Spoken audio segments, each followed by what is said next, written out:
Last night a double and an RBI. He had a good game on Friday night, so he has been really important to this offense, which UConn has not put a lot of runs on the board. They've had outstanding pitching, but they've been very opportunistic when they've gotten opportunities to get runs across. Yeah, unfortunately, last night that came back to haunt them. They weren't able to do that in the first 2 innings, stranding 6, and that did come back to haunt. The lineup for UConn taking on the right-handed starter, the senior from Ardmore, Oklahoma. It's Carson Atwood getting the start today. And look, you get to a game like this, it's Johnny Holstaff. Everybody's available that is available. They'll pitch in this game. Yeah, he's got good stuff. I mean, he's in the low 90s. He's got a breaking ball, but strike one is so important to him because it allows him to get to his breaking ball. He's got a breaking ball that at times it can wipe you down and put you out, you take your weapon back to the dugout. So he's just got to get ahead and pitch ahead. And it's Johnny all-step tonight, by the way, for everybody. Everybody has got cleats on and ready to go. No doubt about it. Atwood did pitch yesterday. He went 1/3 of an inning against Duke, gave up 2 runs on 3 hits, a total of 12 pitches. As we showed you the flag, or the flags in center field, not a whole lot of breeze here. We had some thunderstorms early this morning, but on first pitch, it is a gorgeous night. The first one tonight is underway with a fastball first strike on the inside part of the plate. Spur last night leading off the game with a home run to left. His only hit of the game, going 1 for 5. This one's skied on the first base side. That looks like it's playable. Michael Snyder in front of the UConn dugouts got it, and there's the first down. Fill up the zone, get outs, and get quick outs. Defensively for the Sooners, Pettis, Spikerman, Madrid in the outfield from left to right. Anthony McKenzie's back in the lineup. He's at third base. Willits at short. Nicholas at short. Mike Snyder over at first. And Scott Butler behind the plate. McKenzie taken out of the game a couple of days ago on a pickoff attempt at first and hurt his left shoulder. We thought he was done. Yeah, but he's back. Big hack there by Paul Tamero, the shortstop. 306 on the year, 4 home runs, 37 runs batted in. He has put on a defensive show in this regional. It's a clinic. It's just pleasure to watch. Ball and strike. So many phases to the game that we always look at hitting. Hit the ball in the ballpark, pitching is strikeouts, but you still got to play defense to win. And well, I tell you what, Paul has been outstanding in this tournament. 1 for 4 last night. He'll back up the middle, hits the mound, slows down a little bit. Willits behind the bag over to first, not in time. A lot of happening in that infield. And Tamero legs out the infield base hit. But you see, this ball was ticketed back up the middle. It gets a part of the body of Atwood. Nice job by Willits to get to it. He has to get it and get rid of it in a hurry. But Morrow just beats it out. Got Atwood, got the mound, got the rosin bag before it got the Willits. Yeah.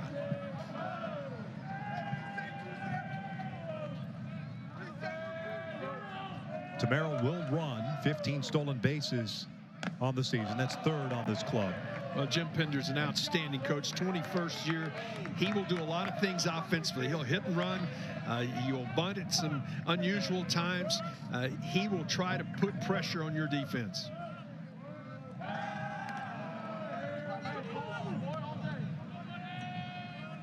Broadhurst, the grad student, 289 average, 14 home runs, 51 runs batted in. Had a 1 for 4 game yesterday. Foul tips that one back into the mid, and it's 1-1. There's Coach Jim Pender's 21st season. They've won 23 of their last 30 games. What a program he's put together. What a culture he has at UConn. Tamero back easily. I mean, it's hard to get into the field to 64. And then once you get there, to be competitive once you get there. And he's done that. And the last time I checked, Storrs, Connecticut is cool. Tamero bluffs. Broadhurst fouls it off. 1 ball, 2 strikes. Especially in March. Yeah, especially in March. Huskies, the Big East champions. Been to 2 super regionals. Last one in 2022. 26th regional program history. 1-2. Rodgers takes outside. 2 balls, 2 strikes. Morton on deck.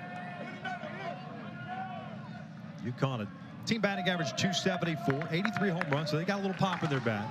79 stolen bases. Most of that coming from 3 guys. Caleb Spur, team leader with 26. Corey Morton with 18, and mentioned Tamero with his 15 bags. That's a good count to run on because it's a breaking ball count. Doesn't go the 2-2, and this one's fouled back and on the hands. Went with the fastball. One thing that happens when you get into these type of games is we saw it last night. We saw it in the regional that's still being played in Chapel Hill between LSU and North Carolina. You need somebody to step up, especially from the pitching side of things, to be able to carry you for some length in a game, and we did see that last night. Yeah, Jet Lotus was just outstanding for OU. There goes the runner. Tamero checked his swing, or did he? Tamero picks up the stolen base, and Broadhurst gets rung up. He did swing. I thought he did. So it's out number 2, but a man in scoring position. Let's check the swing first, and we'll get to the plate. Just watch the barrel of the bat, folks. Does it get in front of the plate? Oh, yes, it does. That's a good call. And then the jump from first base here.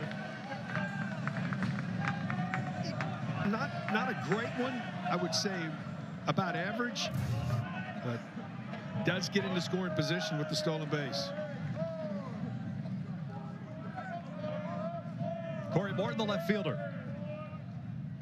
He skies this one. Shallow right field. Nicholas going out. Madron coming in. The right fielder calls him off. UConn gets a man in scoring position and leaves him stranded.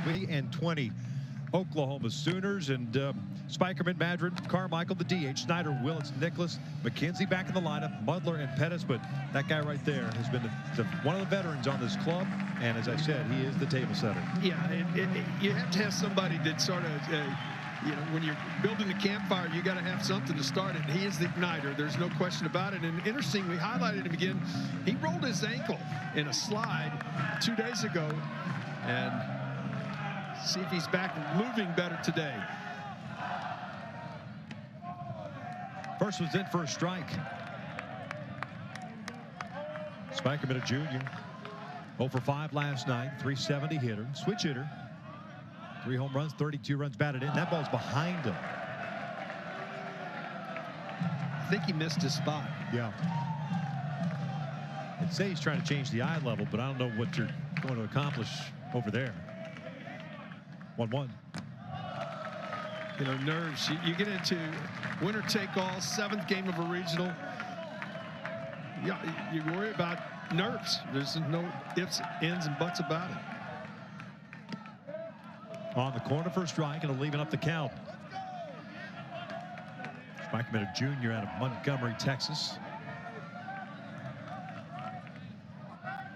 2-2. Breaking ball up the middle. That's a leadoff single.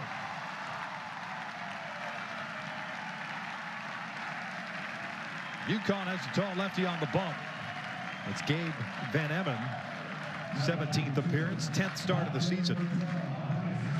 He's a cool customer, veteran player. He slows the running game down. He's got a really good move. And when you're in the 7th game, control the controllables, the things you can control. Don't worry about all the perimeter stuff. Yeah. You think about strikes and control the things you can control. Bryce Madron, the batter. Emmen, from a pace perspective, looks like he likes to keep the game moving along a little bit. Madron, a senior. 322 batting average after going 1 for 4 and a double last night. And a couple of RBIs. There's a strike. 1-1. See him shaking his head. Doesn't like the call. Angel Campos, the crew chief, called the balls and strikes. Brian Marine at first. Kevin Sweeney at second. Wilson Rayner at third.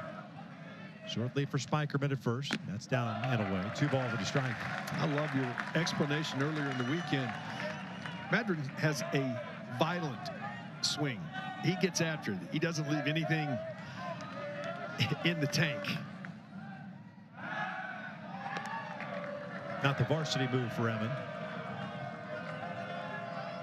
Emmen, a grad student, Lexington, Massachusetts, transferred Endicott College. Leadoff single for Spikerman. He's at first. That's down and away. 3-1.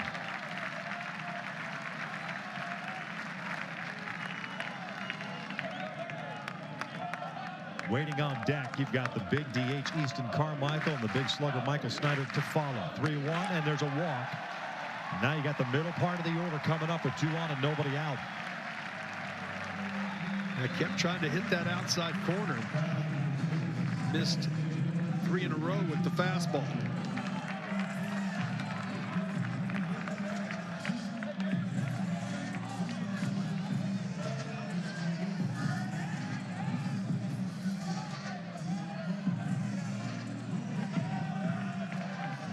Free passes issued by UConn pitching last night via the walk and hit batter. There was traffic all over the base, and that's something you cannot afford to do against this lineup. It is the Sooners. Carmichael, the designated hitter. 0-1 fouled into the mid. No balls, 2 strikes. Good location. 2-seamer from the lefty. Moving away from Carmichael. Carmichael 2 for 5 yesterday with a double. 364 on the year. He's got 2 on with nobody out. Good speed on the bases. Fouls this one off. And this is what we saw last night from both Carmichael and Snyder. A lot of pitches seen, a lot of foul balls. They have very good ability to take the bat to the baseball and spoil some pitches. Yeah, and they choke up. You can see Carmichael, he's up 1.5 inches on the bat, widened his stance here. He says, I'm going to get the barrel to it. That just missed off the plate. 1-2.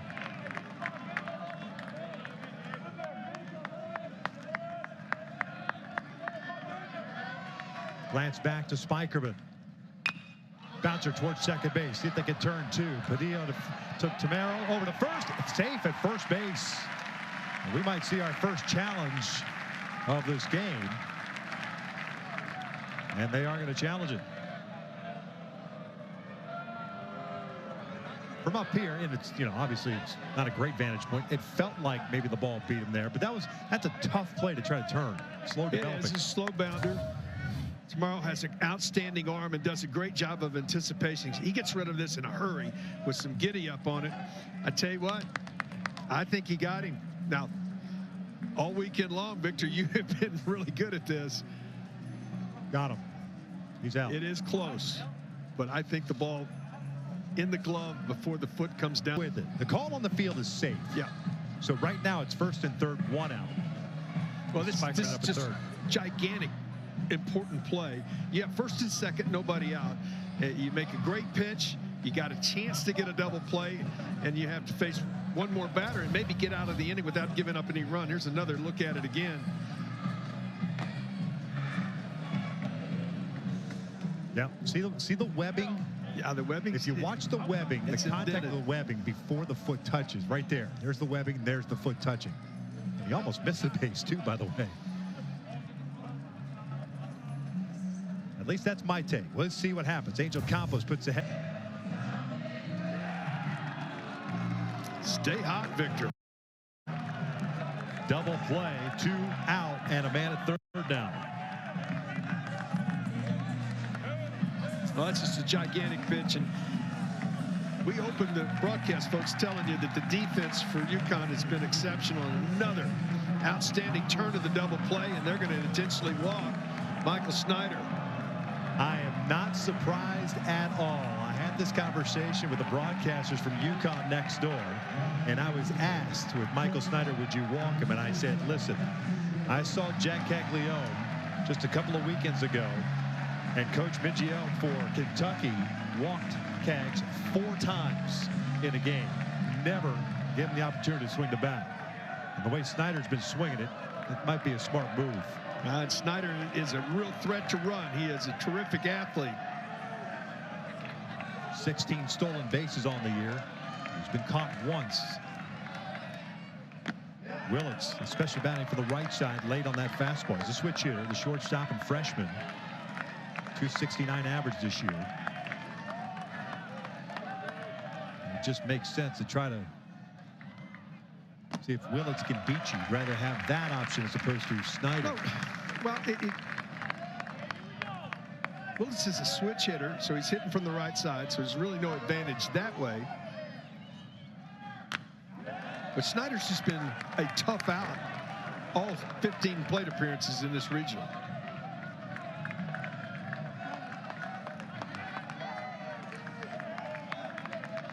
Jackson last night 1 for 4, 269 hitter on the year, has run into 10 home runs. He's got some pop.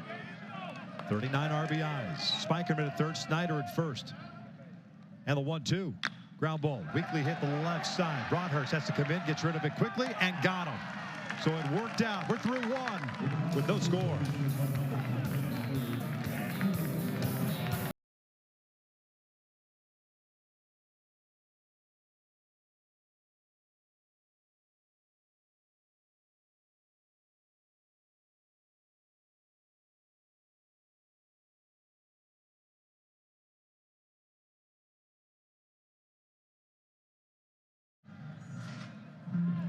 Top of the second here in Norman. Appreciate it, guys.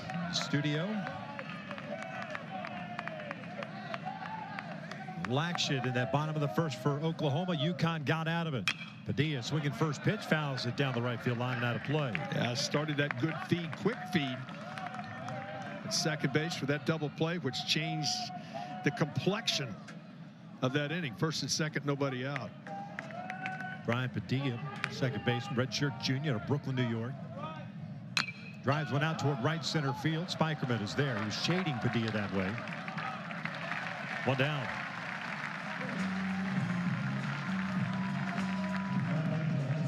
You know, Victor, you talked about it in the first inning.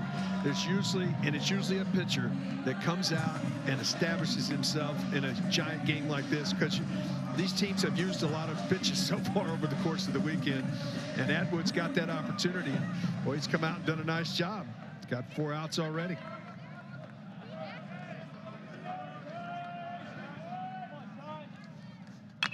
First pitch swinging is Tyler Minnick, the DH, and he'll sky one to right. Madrid underneath it. 2 down. Yeah, last night mentioned the name Jet Lotus. Brendan Gurton got the start pitching to the second inning, but Lotus came in, and all he did was went 7 innings, giving up an unearned run, striking out 7, throwing 101 pitches, and out of the really pen, propelling the Sooners into tonight's game. No question.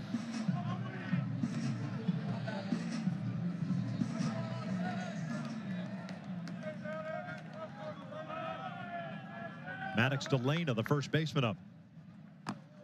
Which would beg the question, especially with a guy like Atwood on the bump for Oklahoma. And I know you don't want to change the competitive nature of that UConn lineup, but this is the guy you want him to throw a lot of pitches. Not because you're trying to tire him out to get to the bullpen, but because things can unravel and have unraveled for him. Yeah, you want to swing at strikes. There is be patient. Get a pitch to hit. 2 balls to the strike.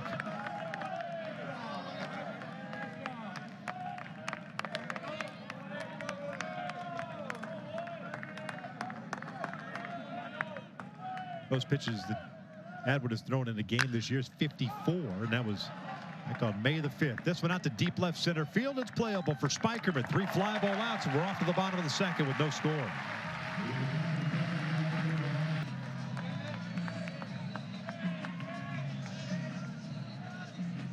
Gabe Van Emmen, left-hander, got the start tonight for UConn. Ran into a little bit of trouble in the first, got out of it. He'll face Nicholas, McKenzie, and Mudler. Nicholas, the second baseman. The veterans on this club, a junior in Overland Park, Kansas. Last night went 1 for 1, had a couple of doubles, scored 2 runs. 309 batting average on the season. Breaking balls fouled back. 10 home runs, 37 RBIs. A young man at 27 career home runs as a Sooner. 15th in the all-time list.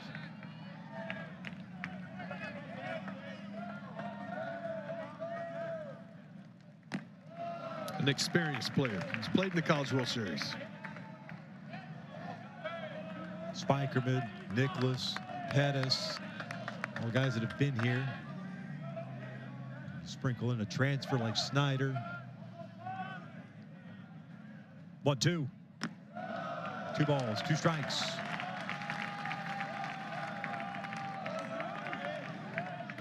UConn kind of built that way. They've got some grad transfers, a few of them.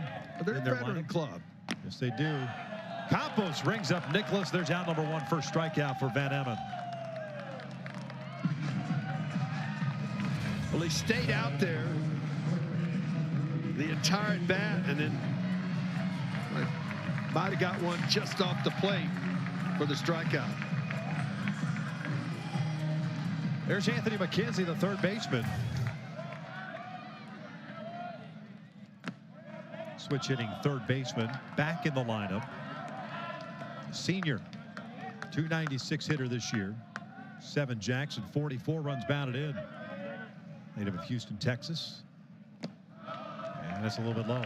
You just don't see it in college very often. 3 switch hitters in this Oklahoma lineup.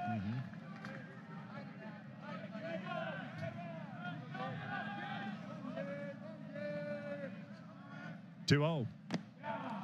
There's a strike. Let's go back just a couple of days ago. This is the injury we were talking about. A pickoff attempt at first base. It was the left arm. It was picked off.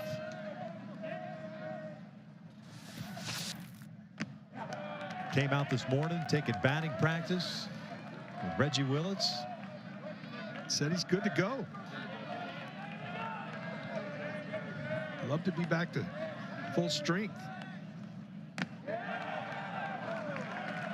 See, Hyde almost popped out of that catcher's squat. He thought he had himself a strikeout. 3 balls, 2 strikes on McKenzie. Mudler, the catcher, behind the plate for Oklahoma. He's waiting on deck. 3-2. That's fouled back.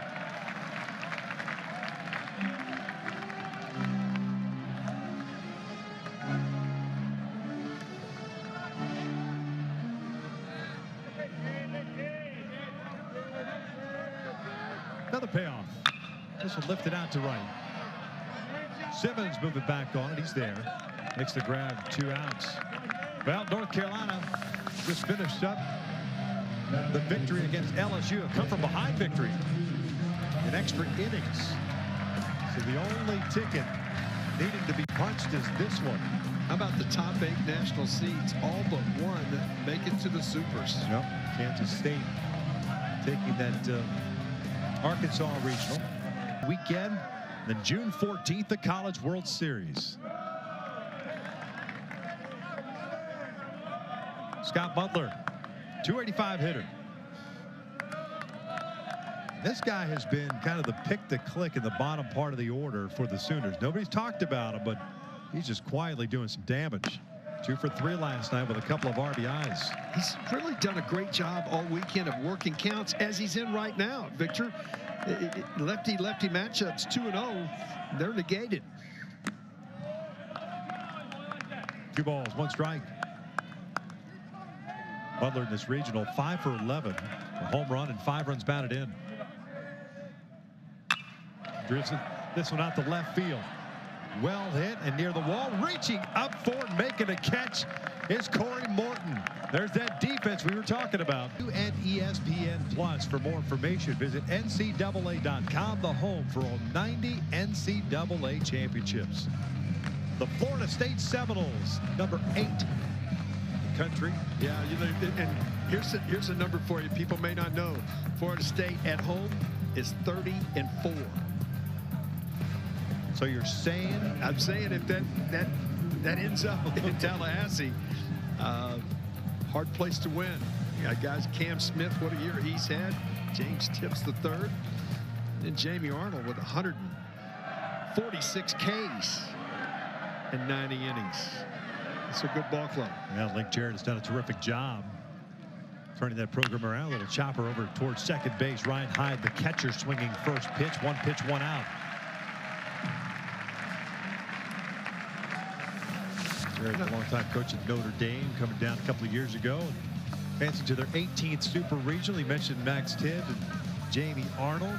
I mean, they got guys coming out of the bullpen. Brendan Oxford is a guy that, you know, He's got 6 saves, and he's one of those guys that can slam the door. They just put so much pressure on you. You know, looking at some of their stuff over the last few days. Tibbs has walked 23 more times than he struck out, and he's got 25 homers and 84 ribbies. Yeah. Most of the time, the guys hit it out of the ballpark. It's the other way around. Program that started 19-0 this year. And everyone talking about perhaps the best offensive unit in the country. The early part of the season.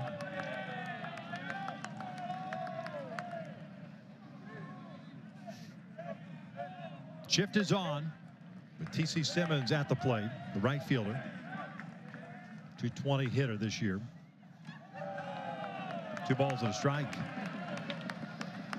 Well, Atwood's given you 2 strong innings and already have an out here in the 3rd.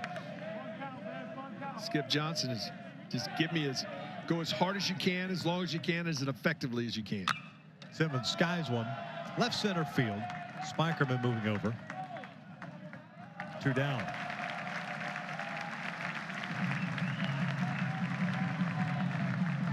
There's Skip Johnson, 7th season, 229 victories in his career as the head coach at OU. He's been in this industry a long time. Head coach at junior college for a long time. Pitching coach for more than a decade. And now the head coach here at the University of Oklahoma. Big 12 Coach of the Year last year in the Big 12. As Caleb Spur looks at a strike. OU and Texas leaving the Big 12 to go to the SEC beginning next year.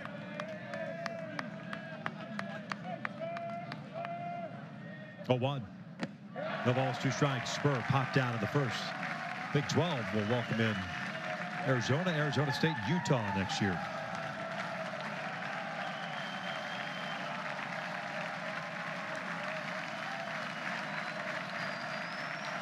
Oh, 2 on the way. Spur strikes out, swinging Atwood with his 2nd consecutive 1-2-3 inning. Well, you gotta get as much out of your starter as you can. You're just going to ride him as long as he's effective, right? Yeah, he's had a bunch of rest, and you know he's quirky. He's got, but he has some deception normally with the fastball. He's been able to move it around a little bit after the. I think he's a little amped up on the first couple batters, but settled in okay. Hopefully he can. He's got to get ahead. He's not getting ahead, and if he can get ahead, I think he's got a good chance. I saw you intentionally walk Michael Snyder. Seemed that could be the game plan going forward, maybe. Then you get Willits right behind him, but Yeah. it's pick your poison. I mean, Snyder's been killing us. He's got a great approach at the plate. These guys are really tough to strike out. They get that wide base going and just use their hands, and you know. But yeah, we were just picking our poison there and taking the risk. Coach, we appreciate it. Good luck tonight. Thanks, guys. You got it. Jim Penders, head coach of the Huskies.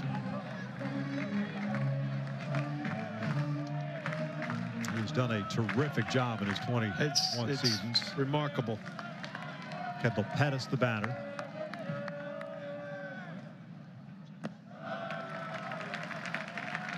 Pettis, the number 9 hitter for Oklahoma. 280 hitter, senior. 0 for 2 last night. Couple of doubles, but the glove was on display.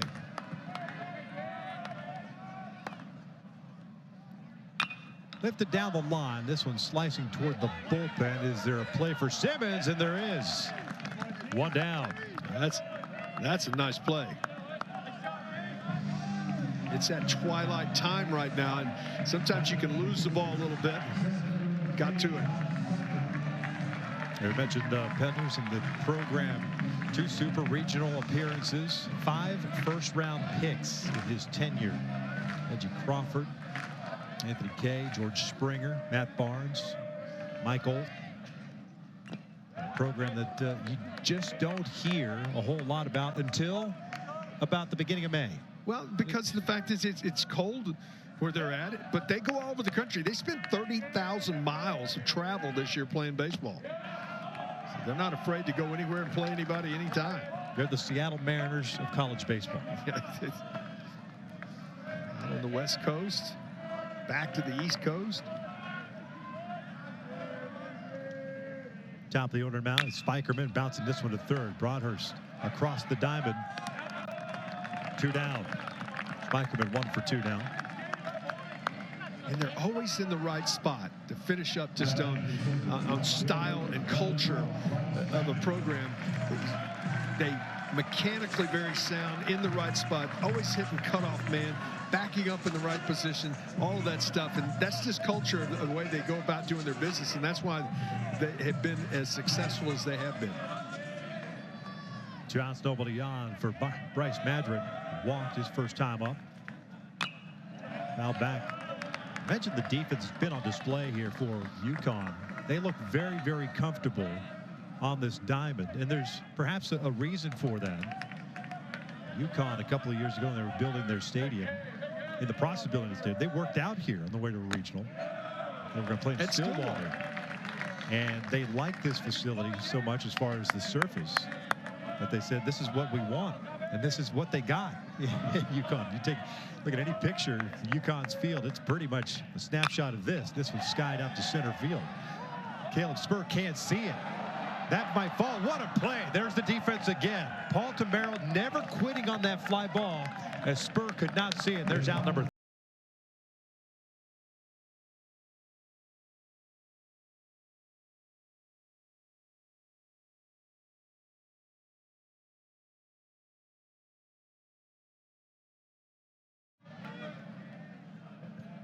Paul Tamero leading things off for the Huskies here in their half of the 4th inning. Make a great defensive play. You get the lead off. How is that possible?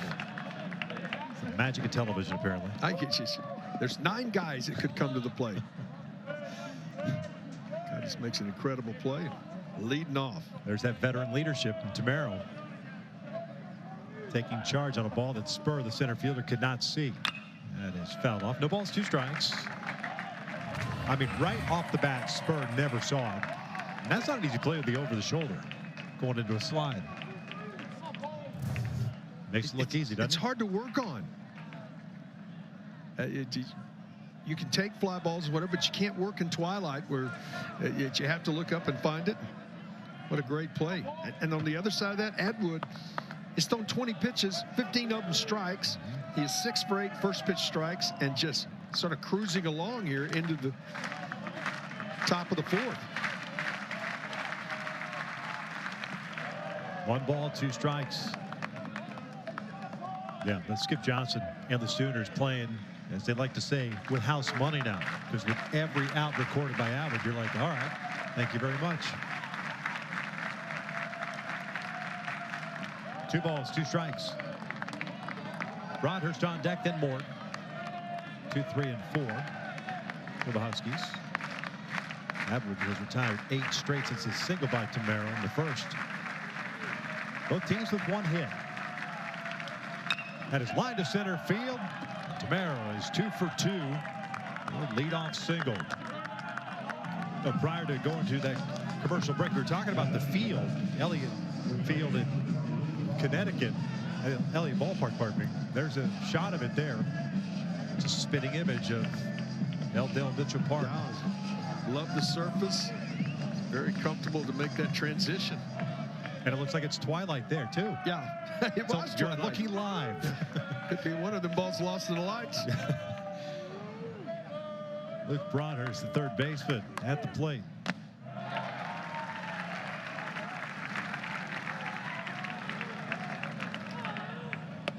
Luke struck out in the first inning. Native of Stafford Springs, Connecticut.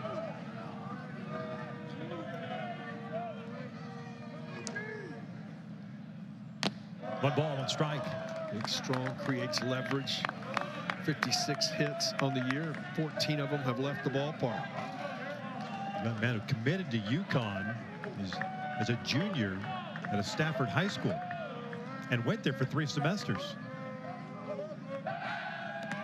Didn't play a game, transferred to Eastern Connecticut State in 2019, played 3 full seasons there. Was a stud, helped Eastern to the Division III National Championship before coming back to UConn.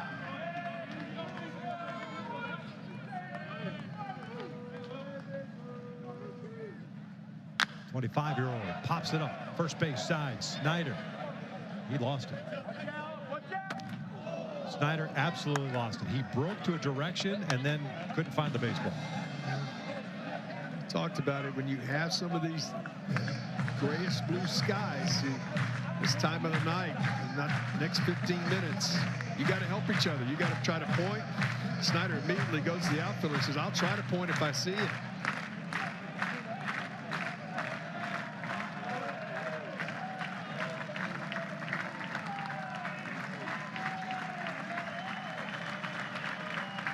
Camaro had a stolen base in the first inning, 16th of the year. 1-2, and he got him swinging with a high fastball. Well, Atwood's got Luke's number.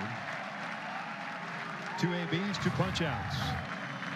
Well, change the eye level, and that's exactly what he did. He'd been away with a slider. He'd been away with a heater, and this time he gets it up above the belt. Broadhurst Tardy could not get the barrel there.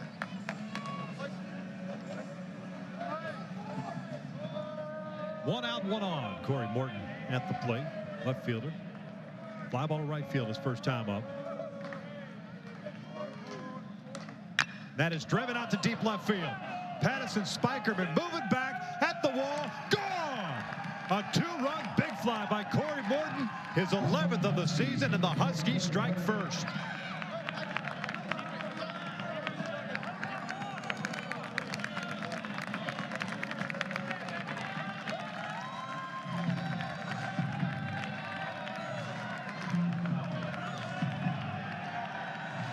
Excited kids right there.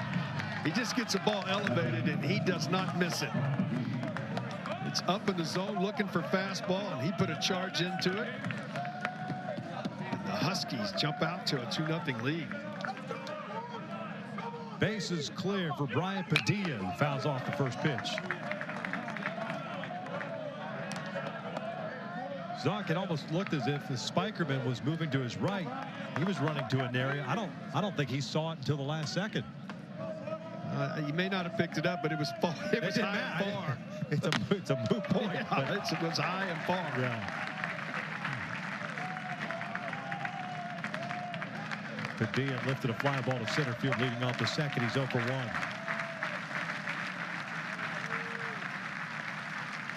Ground ball. This one is short. Willis has it. 2 down. Let's go back and take a look at that home run by Morton. It's just up in the same spot he got Broadhurst, and up and out over the plate. Just great extension. Got those hands inside it. Right there, Morton knows he's hit it well enough. He thinks it may be off the wall, though, and just gets enough carry to get it out of the yard. Morton now 7 for 13 with a home run, 5 runs batted in this regional. Tyler Minnick, freshman DH, at the plate. Swung at the first pitch that he saw in the second inning and lifted one out to right field, so he's 0 for 1. Sooners have actually gone to their bullpen. Atwood at 42 pitches now. The ball and a strike. Carter Campbell, first man up. This won't be the last shot of the bullpen that we take tonight. For either side? Either side, no doubt. There's nobody in the dugout that doesn't have cleats on. Yeah. I've said that once, but that's true. All these young men are ready to play whatever their head coach asks them to do. Braden Davis even told Skip that he would give him an inning if he needs it. Check swing. He went around. Ball gets away from Mudler. Applies the tag. Bobbles the ball. Throws to first. And the ball is thrown away. And it goes down the right field line. Toward the corner. Headed to third is Minnick. And he'll be stopped right there.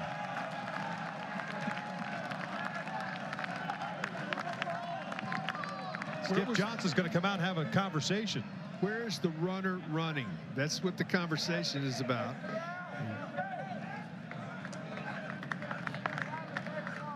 Mudler came out, was trying to secure it and catch him and tag him, and then once he got the ball secured, you can see right here, he sees it, he says, I'm going to grab it with the glove and tag him, and then he gets to the outside. I think the runner's running in a perfect spot. I don't think there's any interference there. He's running in his running lane. That's all he's got to do is just run up that lane. That lane is his. And ball just sails back to the inside. The first base umpire I mean, they're down the line. They're following the play.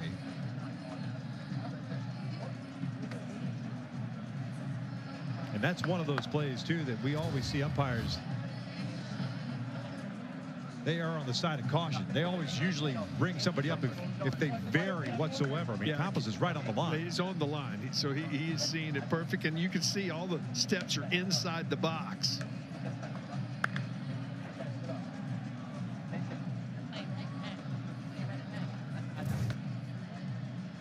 I think it's going to get confirmed. You've been hot. There it is.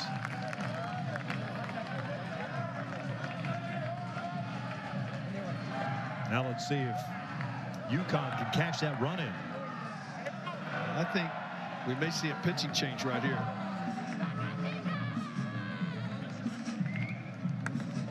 Should be a strikeout and an E2. Skip Johnson goes to the mound to talk things over. 44 pitches for Atwood. He's been solid so far. We do have ourselves a pitching change. A little stress for the Sooners defensively here because of that guy. 2-run home run by Corey Morgan, giving UConn the lead. If you're not here for Fandom 101, you're in the wrong class. Here, we learn the fundamentals of fanology, the basics of bringing the noise, and He had hoped, but he went 3 2/3 inning, allowed 3 hits, 2 runs at this point. Both of those earned on the home run. Didn't walk a batter, struck out 4. He threw 44 pitches, folks. 33 of them for strikes. That's great percentage-wise. And then he was 12 of 15 on first pitch strikes. So he was attacking, doing exactly what you want to. And he is out of the game now. And they go to the bullpen. Carter Campbell, the left-hander out of Keller, Texas, takes over on the bump here. 4-1 with a 5.52 ERA, 44 innings, 44 hits, 35 strikeouts.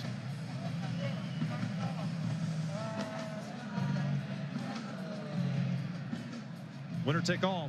Last game, game 7 of this regional here at Norman.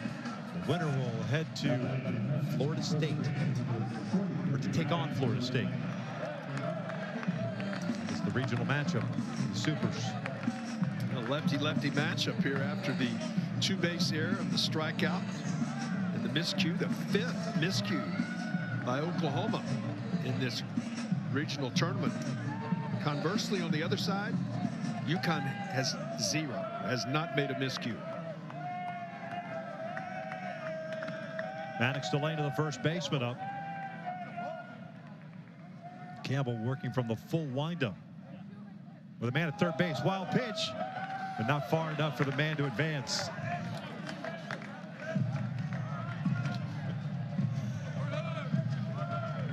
Maddox 0 for 1 with a fly ball to left. Overthrown breaking ball. Nice play by Mudler. That was a good play. Ring infielders on the right side. And I'm surprised Minnick is not taking a bigger lead from third base. You got a big lefty and a full windup. McKenzie, the third base, is nowhere near the bag. Dribbler up the first base line. That is foul. 1 ball, 1 strike.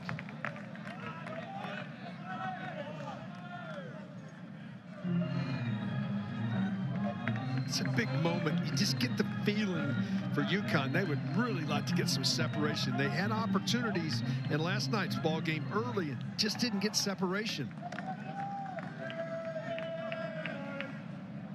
Delana drives one out to right. Forget about this one. Big fly for Maddox Delana. 13th of the year. It's 4-0 UConn.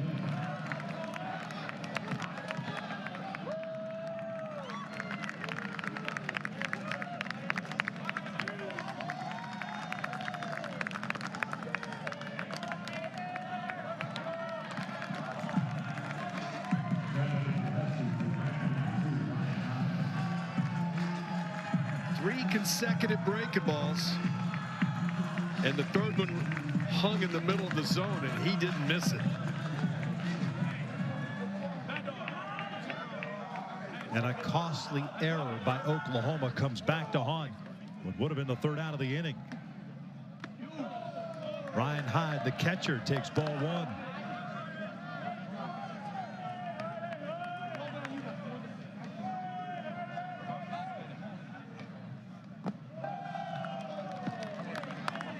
Two and 0. Hyde playing in his 18th game, 9th start of the year. Redshirt junior, backup catcher. Grabowski, their everyday guy, missed the first 2 games, was back last night, but Hyde gets the call tonight. Big 2-run single to help secure the victory against the Blue Devils. Chopper to the right side, Snyder to his left has it. And that'll be the 3rd out. Couple of home runs for UConn here in their half of the 4th. Yeah, I mean, he was really good. I mean, just got one cutter up and he got punished for it with a good hitter. Skip, we appreciate it as always. You bet, Wish guy. you all the best. Thank you. You got it. Skip Johnson, head coach of the Sooners. He's got 3, 4, 5 coming up for his boys here in the 4th. Carmichael, Snyder, and Willits facing the left-handed starter, Gabe Van Emmen, pardon me. 17th appearance, 10th start of the year. First pitch to Carmichael, in for a strike. Van Emmen with a strikeout, 2 walks, 1 hit allowed. It was the single to Spikerman to lead off the bottom of the 1st. Yeah, he found it, got through the nerves in that 1st inning. Driven out to right field. Simmons moving back and to his right. Has a beat on it. Makes the catch as he back steps almost onto the track. 1 away. The 2nd time through the lineup, especially the meat of this OU lineup. It's physical. Can really drive the ball, slug the ball. I think this is an important time. Plus, his team just putting a 4th spot on the board. Yeah, you want a quick shutdown inning. Shutdown inning. Get him back in there. His last outing was May 23rd against Georgetown. Went 2 1/3 in Nabwood. Mentioned Van Emmen, a grad student from Endicott College. Last year, Division III National Pitcher of the Year and an All-American. An opportunity to pitch UConn into a super regional.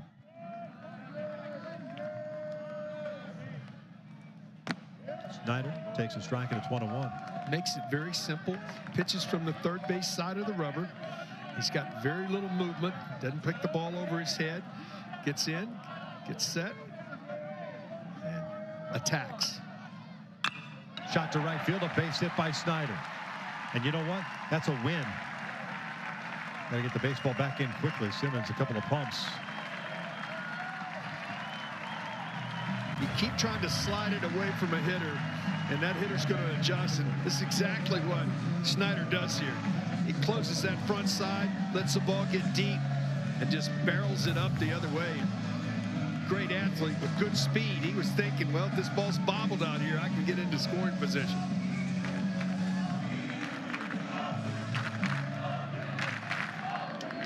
Jackson Willits, the shortstop, now up. He grounded out his first time up.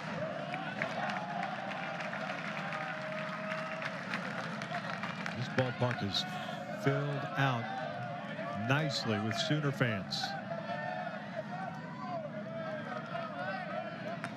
Big lead for Snyder at first. It's in there for a strike. 1-1. Snyder, a guy who grew up in Southern California, played baseball at Harvard Westlake School. Terrific prep program. Teammate with Pete Crow Armstrong, top prospect for the Cubs. But one of those guys that is that likes Zen moments. This is called grounding. And talking to Skip Johnson, his head coach. It does it every day. Yeah, yeah. Skip said he came out and see this guy shirtless and on the turf doing his thing. Looks like a tight end to me. Yeah. Fast, big, and strong.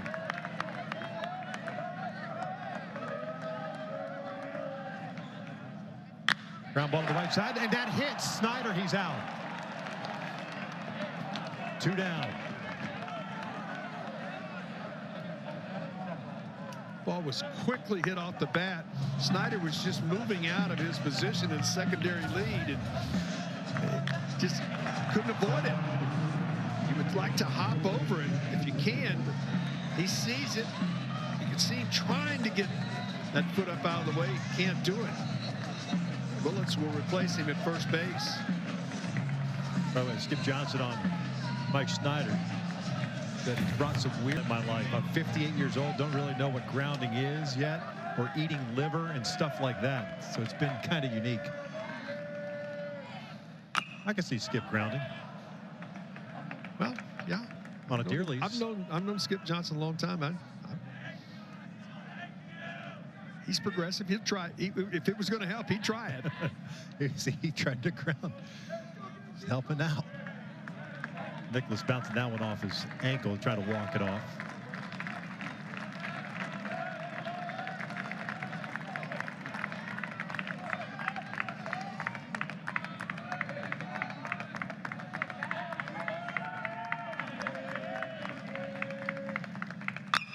This is off the end of the bat to right. Simmons is moving over. Makes a catch. We're through 4. UConn on top 4-0. UCSB and Eastern Carolina getting beat by Evansville today.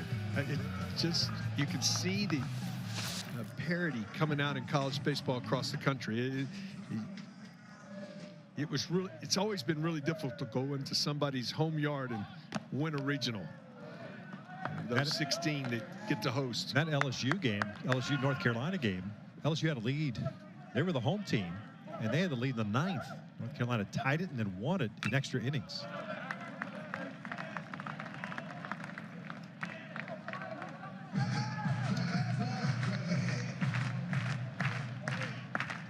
Nine, 1, and 2 for the Huskies here in their half of the 5th. Simmons, Spur, and Tamero. That pitch just a bit outside.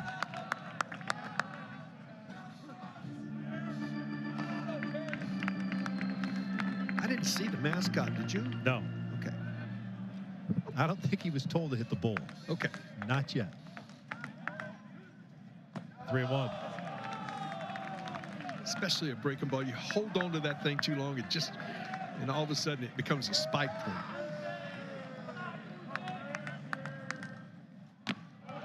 That's in there for a strike. Full count now.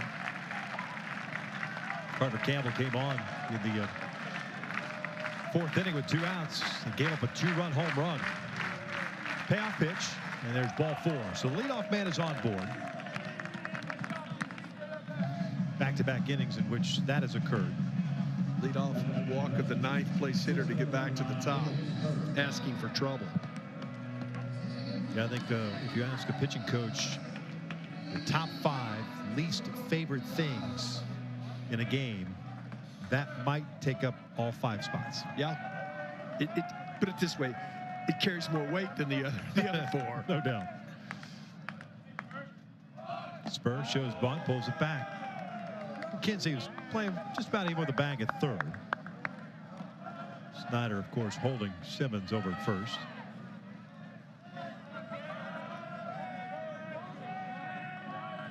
Simmons, 1 stolen base on the year, has been caught once. That's bunted foul. I like it. For me, you want to keep adding. You want to get the top of your order coming to the plate. If you get a guy in scoring position with 1 out, you got your 2-3 hitters coming to the plate. I like the move. See if they do it again. Keep it on. They'll check in over at 1st. Spur did not show bunt.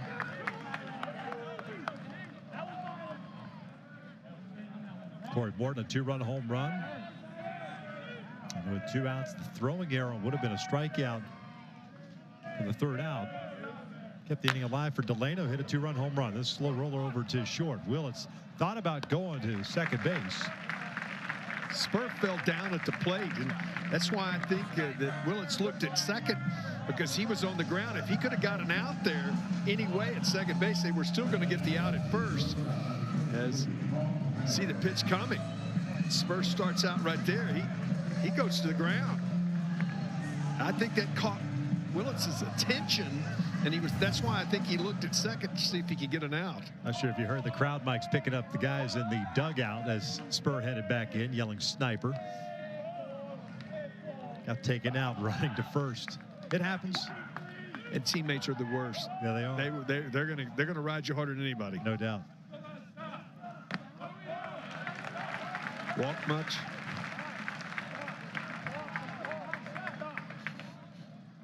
Paul Tamaro, 2 for 2. A couple of singles, a stolen base, and a run scored. He's got a man in scoring position.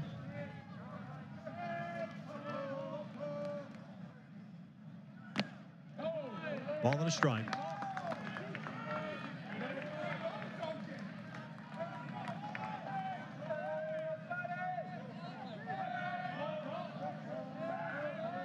UConn 1 for 2 with men in scoring position so far tonight. That's in the dirt. They called a balk. Bounced. Boy, that's runner at third, less than 2 outs. No pitch, so the count remains even at 1-1.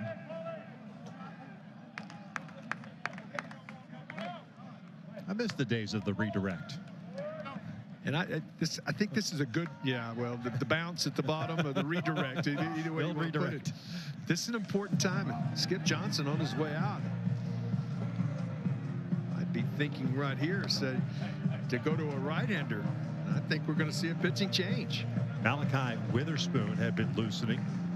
Sophomore transfer. See if that's the option or not. We're 7 away from North, and it's not.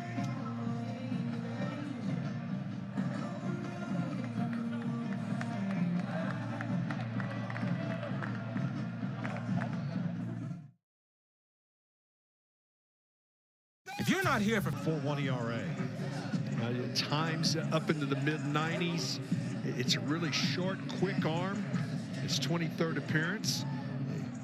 Really has been good over his last 10. He's got to the point where they're using him a lot of spots. He's got a good quick arm with a good quick slider, and his fastball again can have some velocity to it. Native of Excelsior, Minnesota. Big kid, 6'3", junior. Transfer student out of Missouri State University. Also pitched at Northern Iowa Area Community College prior to that. Don't see it very often in a pitching change with a 1-1 count, but all of a sudden the balk put a runner in scoring position. And Sooners have to move their infield up, and a right-handed hitter at the plate. Skip Johnson decides to make that move. You can see what's at stake. Lambert, 1 inning of relief this weekend in the regional. Infield is in. 1 ball, 1 strike, 1 out. And Simmons, the base runner, at third. Tamaro, the batter, and that first pitch from the big righty is in there for a strike, so it's 1-2 now. With Broadhurst on deck. There's times in the game you need a strikeout. This is that moment right now. Tamaro 2 for 2, 2 singles. The 1-2.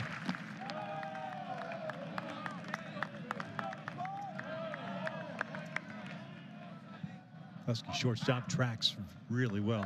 I like follow the baseball all the way into the catcher's mitt. Got a great base. Love his stance. Very balanced. 2-2. Outside, full count. Outfield straight around. Infield, as we said, straight up but in. Well, you got 2 open bases. The way I look at this, I think it's a slider count. Payoff from Lambert. Breaking ball toward third. Simmons. I'm not sure why he hesitated on that ball. If you're going on contact, just go on contact. What are you trying to deke the third baseman for? I think he might have been thinking he's going to run into the baseball. But you should be in foul territory. You've got the best angle to know whether it's fair or foul. Right. He did go to that slider there. Full count, will reset and do it again.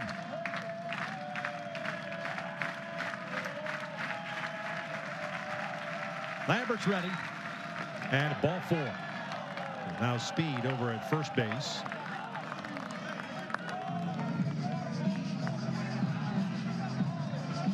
Huskies 26-1, up by 4 or more runs. The only loss May the 12th. It's the Blue Jays of Creighton.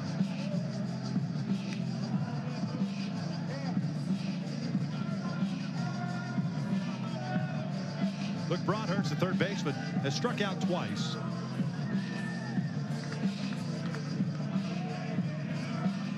swinging, and both on pitches up in the zone. Firm fastballs. Lambert, the third pitcher for Skip Johnson in this game. Top of the fifth, 4-0 Huskies.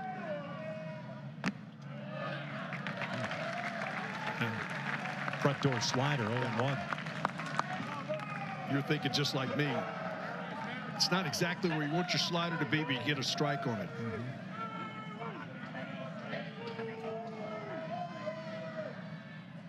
Chopper up the middle. Will it sneak through? Yes, it does. Simmons will score. Tamero on his way to third. 5-0 Huskies. That's that tweener right near the bag where you got to make sure that one of the two guys calls for it. Just when it gets through the mound area, it looked like it was going to be one that somebody was going to get to, and then Nicholas went to the bag, maybe to try to get the double play, and Willits couldn't get to it. Broadhurst does his job, puts it in play, and drives in a run.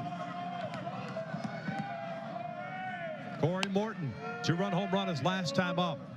Shows bunt, bunts it foul. Safety squeeze. Not fully committed to it. 0-1. Home run for Morton, his 11th of the year. The RBI by Broadhurst, his 52nd of the season. He's over at first.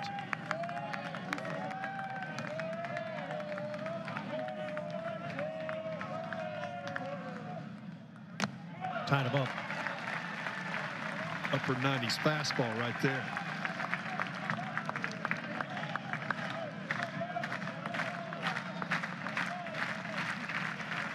Actually continuing that bullpen. Dylan Crooks, right-handed. Tamero over third base. Broadhurst at first. Now the 0-2. Up and away. 5 hits for UConn.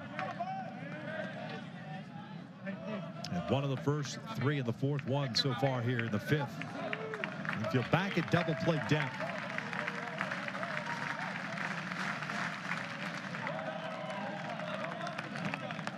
Made a mistake with that one. That fastball was right over the plate.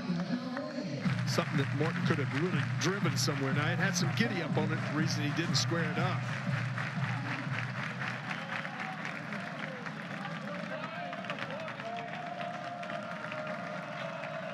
Short lead for Broadhurst at first. 2-2. This is a crowd that is completely dominated by Sooner fans of the teams that have played here this weekend.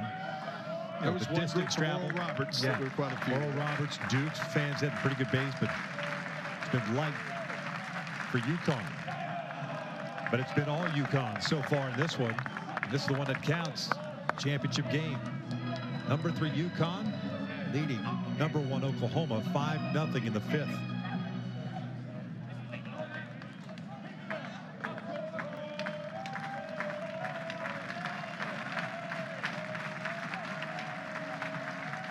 Another 2-2. That is line to center field. That'll get down for a base hit. Scoring is Tamero. 6-0 Huskies. Corey Morton with a 3 RBI game.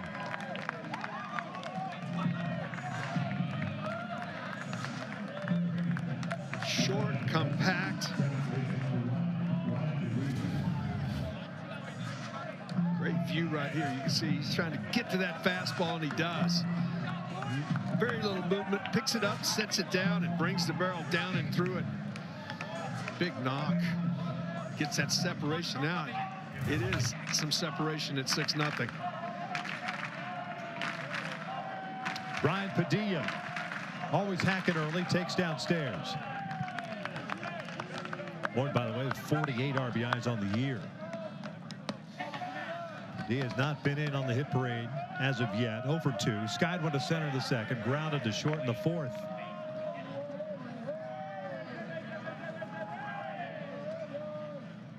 Little dribbler right side. Lambert's got it. Stumbles. Straightens up. Gets the out at first base. 2 down. Runners advance 90 feet.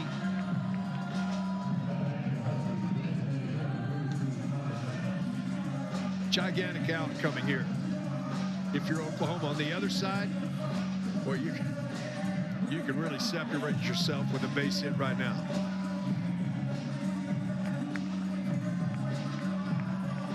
Terrific speed at second base in Morton.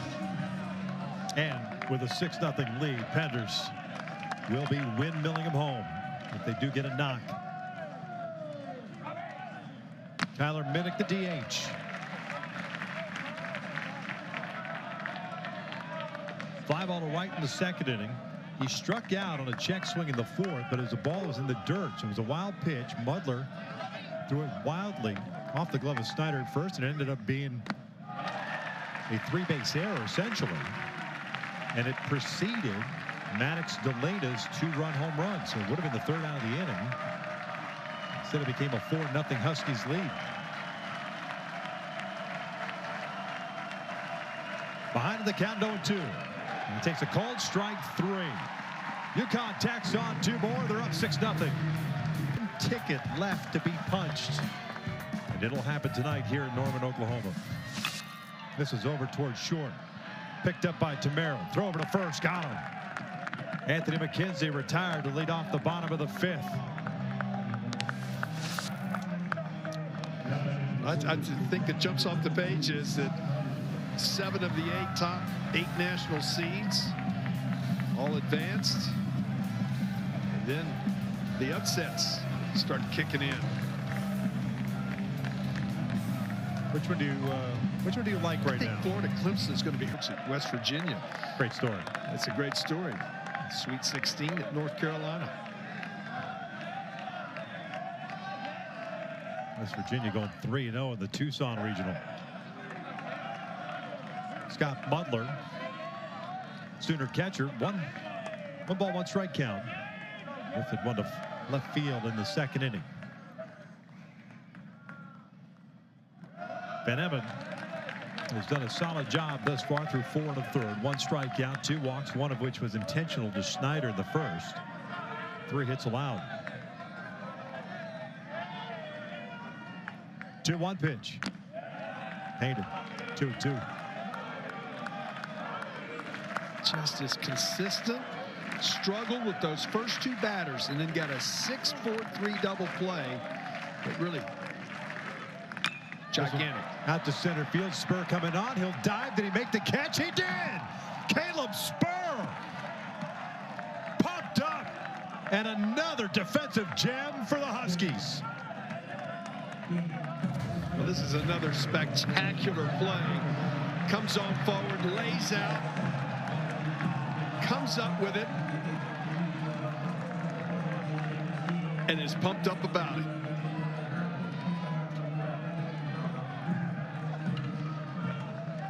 Incredible play. Nobody on. Kendall Pettis, the batter. 0 for 1. Skied one to right in the 3rd.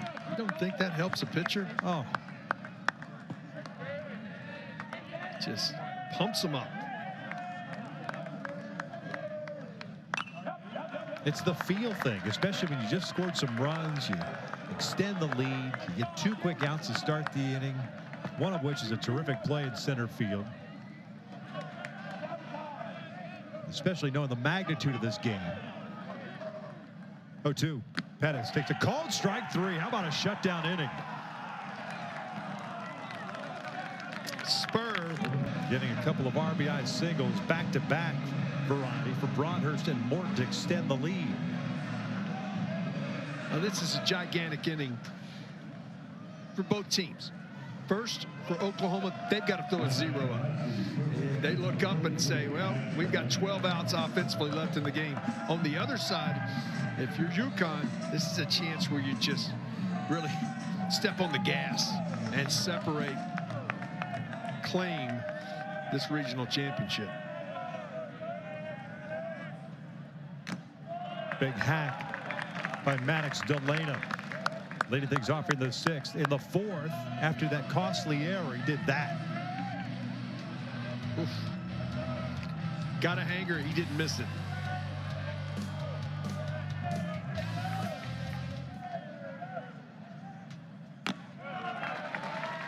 No balls, 2 strikes.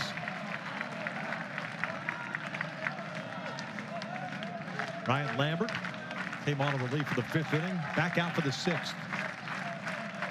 Delana, Hyde, and Simmons, the bottom third of the order for the Huskies. The 0-2. Back off the knob. It was close. Running in on the hands. Get a chance to see it right here. It sure was. Delana was 0 for 11 in the regional before that home run.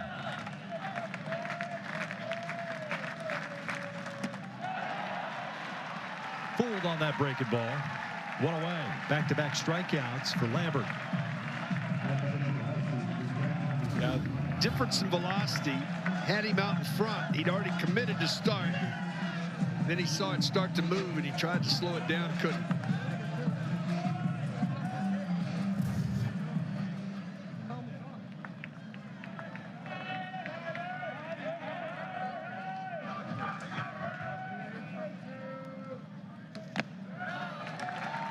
Hyde, the catcher, 0 for 2, a couple of ground ball outs.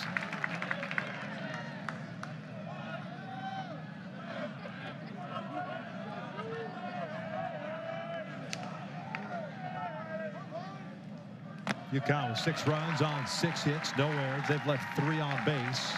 Oklahoma scoreless with 3 hits, 1 error. They've left 3 on base. 0-2 count on the redshirt junior, Ryan Hyde. Just got a piece of it, keeps his at-bat alive. Hyde in this regional now 1 for 9 with 2 RBIs. But those 2 RBIs, still very big RBIs. Opening game against Duke. And that victory, 4-1. Wasn't coming to the yard to play. Last minute into the lineup, and he delivered. Breaking ball. He'll go down looking. 2 down.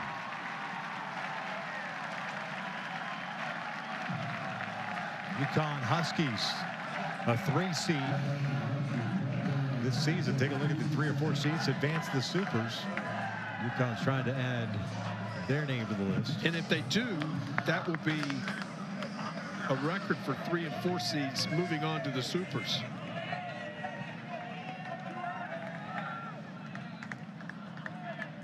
Number 9 hitter, T.C. Simmons.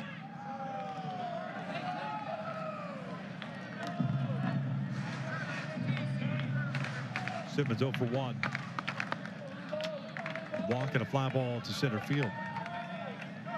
Evansville Purple Aces taking care of East Carolina in the jungle. Gotta figure there's a celebration going on somewhere. Yeah. That's after East Carolina thumped them last night. That's a game that has carryover effect. But sometimes Purple it Aces does. did not let that affect them whatsoever. Fouled off. 1-2.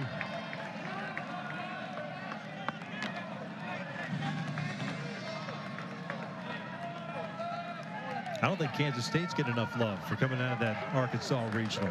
I think it's almost like they did it so quickly. Yeah, Pete Hughes has done an outstanding job.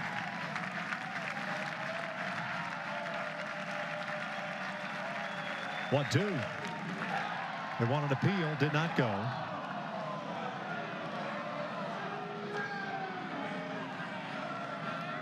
Count is evened up. And Culpepper is one of the best players in America. Fun to watch. Yeah. You follow the Big 12, you've known that. Yes, he's a good player. 2-2. Simmons skies one. Shallow center field. Spikerman coming on. Willits gives way. That's a 1-2-3 6th inning. 6-0 UConn. Nothing UConn here in the bottom of the 6th inning in Norman. Number 3 seed Huskies leading number 1 the Sooners. Gabe Van Emmen has done an unbelievable job. It's just magnificent. He's limited the Sooners to just 3 base hits. You know, he struggled to start the game. He was having a tough time with the strike zone. He walked the second hitter he faced, then the ground ball double play. They intentionally walked Michael Snyder, so that's his 2nd walk of the inning. And after that, he has just thrown nothing but zeros up on the board. Now having to face the top of the order here in the 6th. Ackerman, Madron, Carmichael. 1, 2, 3 for Oklahoma. Spikeman 1 for 2 with a single. Ball and a strike.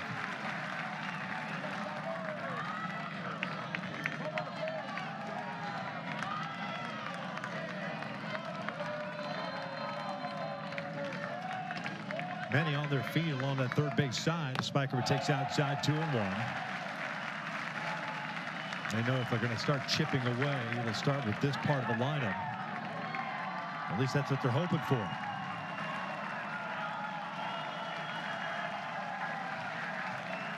This one ripped to third. Broadhurst has it. Almost popped out of his glove, by the way. It was a little bit of a snow cone, wasn't it? Yeah, 1 down. Came up.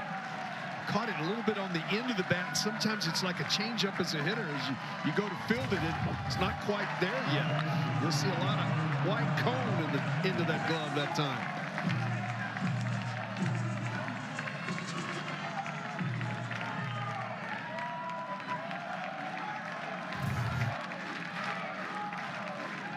Madron takes outside. Walked in the first, popped out in the third.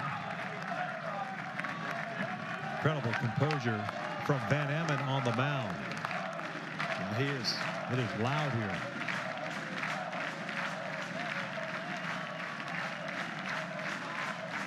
Breaking ball ripped foul. He's answered the call, hasn't he? He really has.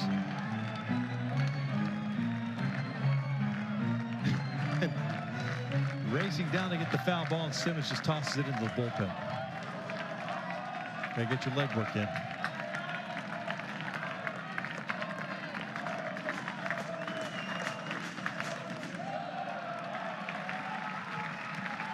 Two balls, 1 strike.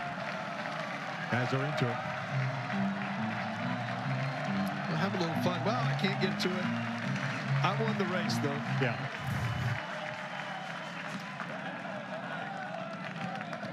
There's that violent swing by Madron. He does not get cheated. No.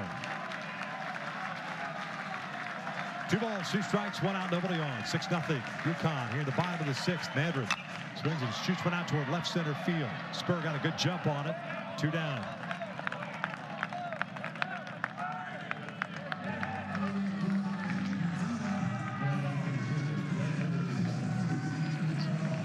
UConn looking for its 3rd super regional. OU is 6th. 2nd of the last 3 years.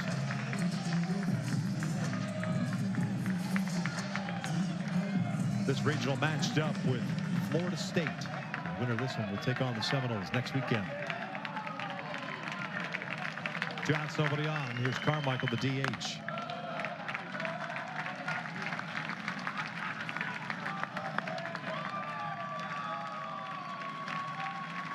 Carmichael rolled into a double play in the first, which was a huge double play, by the way. And Skyward right in the 4th. He'll shoot this one out to right field, a base hit.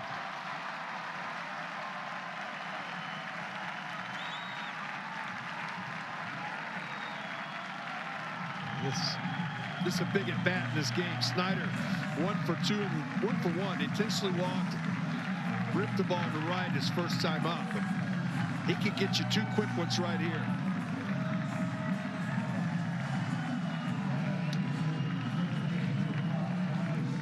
Transfer student from Washington. We saw him last year, the Stillwater Regional. Thought he was stellar then. Great year last year. Didn't meet his head coach, Skip Johnson, until he got on campus in August. First pitch in for a strike. Snyder's put up a monster year. They've been batting .345, 26 doubles. That led the Big 12, 3rd in the nation. 11 home runs, 59 runs batted in. Oof. That was got away with. Just had enough giddy up on it. Snyder couldn't square it up.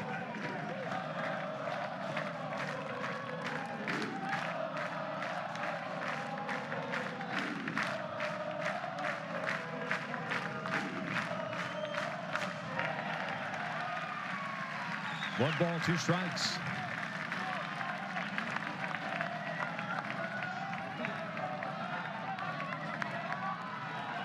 your thoughts right here is just keep this ball in the ballpark. I mean, a single, that's okay. Yep. Keep it in the park. Snyder rolls one toward third. Looks like it might be fair. No, it goes foul. That would have been a tough play. Snyder last night against UConn got on top of one.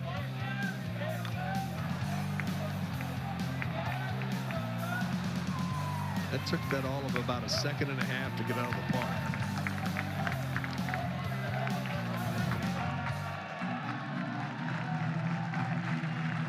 He was intentionally walked in the first inning. Shot a single to right in the fourth. They said then, and I'd say now, that's a W. You'll take that. That's a win if you're the Huskies. A hit single? Okay. You can live with that. Carmichael, the base runner at first. 82 pitches for Van Emmen. 2 balls, 2 strikes. It's the most this crowd's been into it this entire game.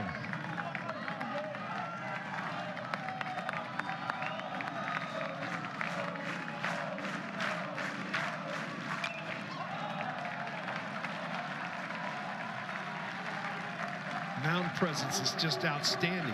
It's been the same character. He's gotten the ball back. He's taken his time, taken a big deep breath, gotten his signal, gets on the rubber, looks in and gets ready to go. Just has never changed expressions. Line to right center field, a base hit. Spur over to cut it off. Carmichael will turn and head to third. The throw comes into second base. First and third with 2 outs.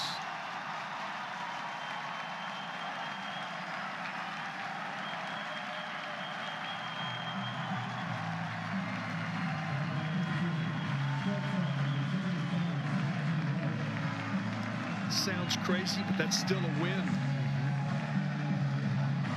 It's just 60, just 90 feet, excuse me, to first base. So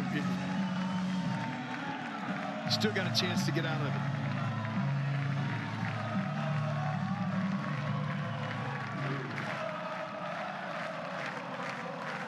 Jackson Willits, freshman shortstop at the plate. He'll pull this one foul.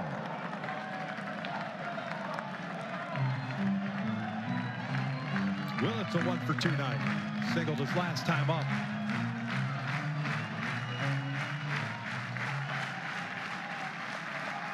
OU 0-for-2 with men in scoring position so far. The 0-1. It's down and in. Don't sleep on Snyder at first base. 16 bags on the year. And Willits is, even though he's a 5-hitter, he will really shoot the ball the other way on a fastball away from him. Big gap on the right-hand side of the infield. 1-2. Huskies have some action going in their bullpen. Now Reggie calls Jackson over. An offensive timeout. The 1-ball, 2-strike count. Let's go back and take a look at that pitch. Here's some hemming and hawing about it.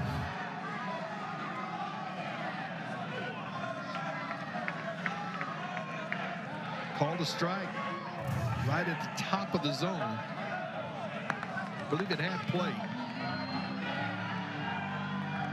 Reggie Willits, former big leaguer, associate head coach, and runs the offense for Skip Johnson.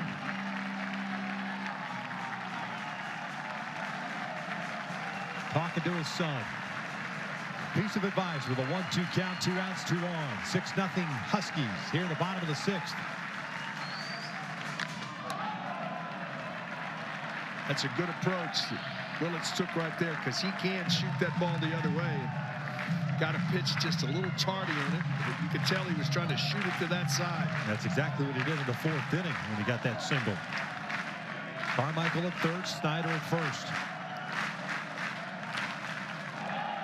They wanted to appeal and did not go. Evens up the count at 2-2. Most stressful pitches of the night, and 90 of them now under his belt.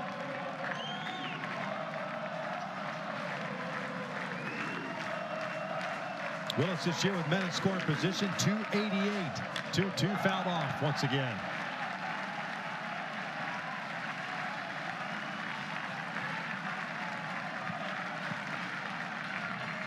And you never know what's going through the guy on the mound's mind or his heart. From the exterior, you look like a guy that's very composed on the mound, not letting the moment get too big for him. 2-2 again. Willis hits one back up the middle. Slowed down. Padilla picks it up, fires to first. Got him at first base. What a play. Put that in the books as a 1-4-3 for the third out, and a huge one. The Women's College World Series Championship Series is almost set. We'll have game one of the best-of-3 series on Wednesday. Coverage begins at 8 Eastern Time on ESPN and ESPN+. Oklahoma lost to Florida earlier today as that first pitch sails upstairs. Oklahoma needs to win the next game to continue their hunt for the 4th consecutive national championship. That game is tomorrow at 2 Eastern on ESPN. Top of the order for UConn: Spur, Tamaro, Broadhurst. Lambert back out on the bump for Oklahoma. Chopper left side. Willits comes up with it. One down. Spur 0-for-4 tonight. Well, it's imperative for the Sooners to put up zeros the rest of the ball game if they got any shot to come back. So good start there. Couple of pitches in and out.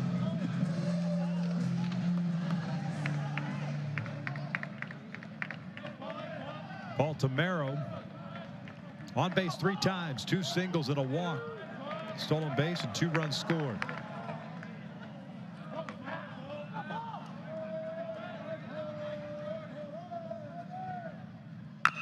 Pulled over to third and gloved by McKenzie. In self-defense. That was rocking.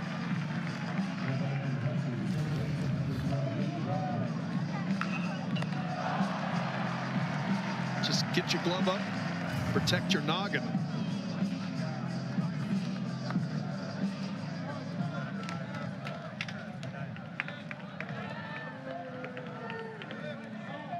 Broadhurst the batter. Huskies third baseman 1-for-3, had an RBI single in that 2-run 5th.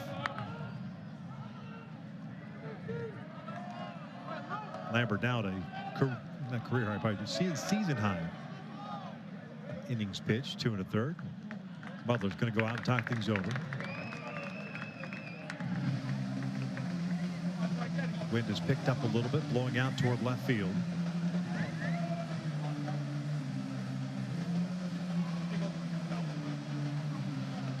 Oklahoma picking up the victory last night against UConn by the final of 6-4, forcing 7th and final game here in Norman. Winner will take on Florida State in the Supers.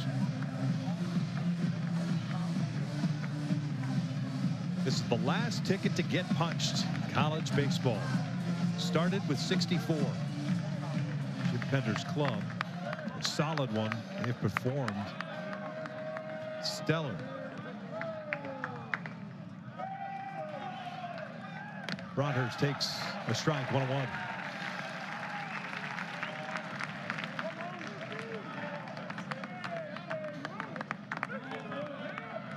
UConn beat OU on Saturday 4-1. OU returned the favor last night. Familiarity between these two clubs this weekend. Yep. Rubber match.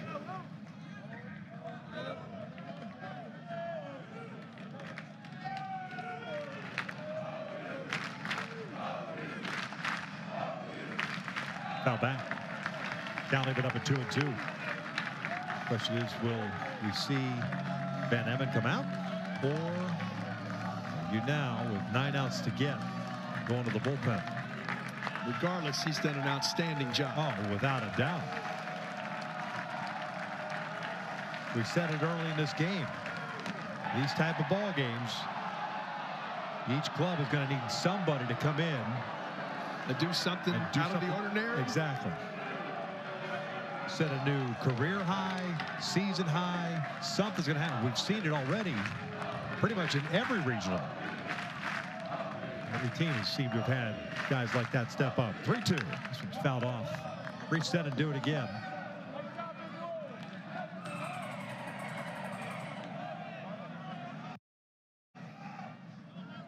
Corey Morton on deck.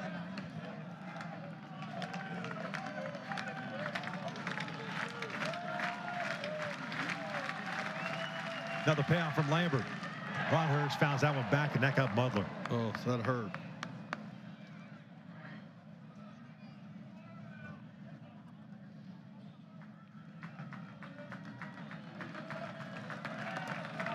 Got to take deep breaths.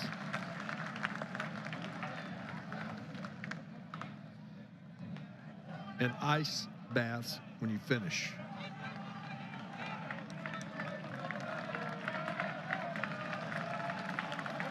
Butler's ready to go, as is Lambert. Another payoff, and that hit him. Hit by pitch.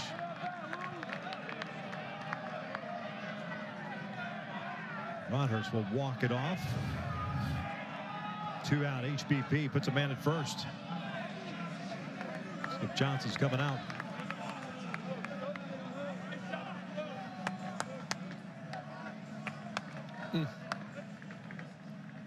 Those always seem to sting the most, right? Because when you think the ball's kind of by you, and then all of a sudden it gets you. It's ball on bone too. Yeah. There's no muscle there that can absorb some of that blow. Pitching change for Skip Johnson in Oklahoma. Huskies up 6-0. How are we looking up there, Sergeant Best? On target, on time, boys. 5 more things.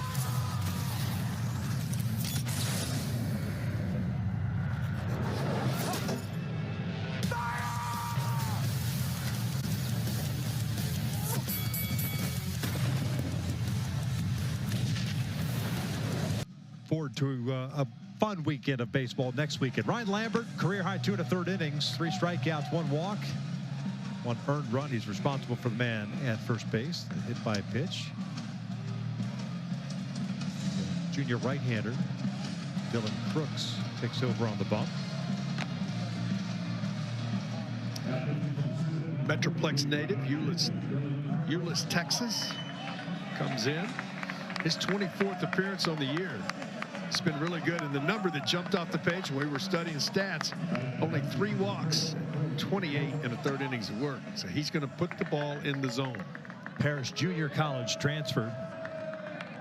Come on with 2 outs. Broadhurst at first, and he'll face Corey Morton, the left fielder.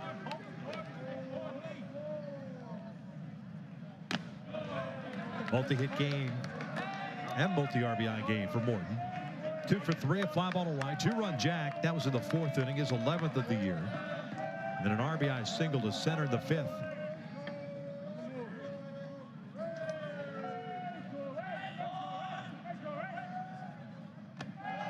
Two balls, no strikes. Coming out of the pen, you'd love to get ahead. Now, got a guy that can hit the ball in the ballpark with a pitch that you've got to throw in the zone.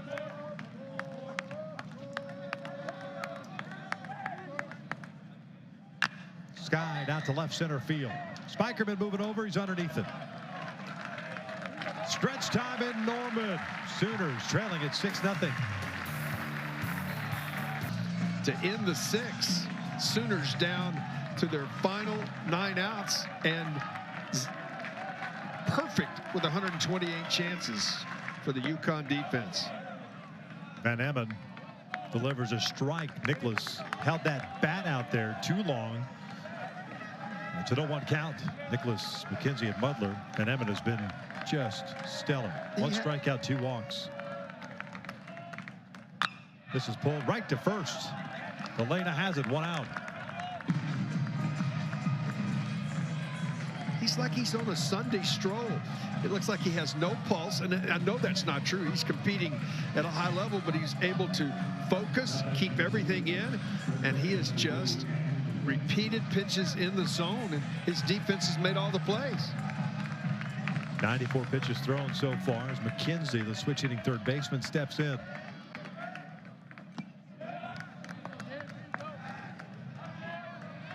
McKenzie's 0 for 2. A fly ball to right and a ground ball to short.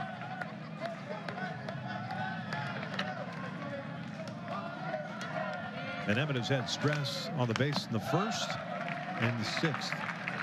In the first, he had 2 on with nobody out. And then Carmichael hit a ground ball to second base. Wasn't hit that hard. They turned a double play. Well, they tried to turn a double play. Carmichael was called safe initially at first base, but they reviewed it. That call got overturned. That became a double play ball. And then after intentionally walking Steiner, Willits grounded out, and that was it. That was the threat. And since then, he's just 1, 2, 3 in the second, 1, 2, 3 in the third. Gave up a couple of hits in the fourth. Got out of it. 1, 2, 3 in the fifth. He's just, and now he's 1, 2 here in the seventh. Last outing for him, May 23rd against Georgetown, went 2 1/3. Regional final. He's trying to close out 7. First one is a little bit wide. Scott Butler. Sooner catcher 0 for 2. A couple of fly ball outs.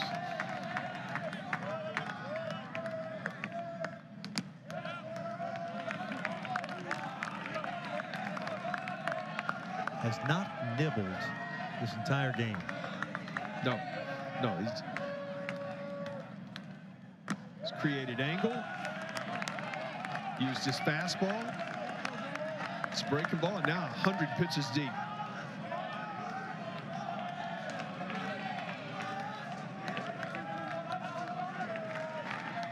The 1-2.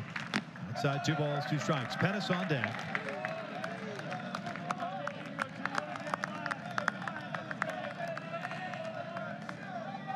Ninth place hitter, and then we spin the lineup back to the top.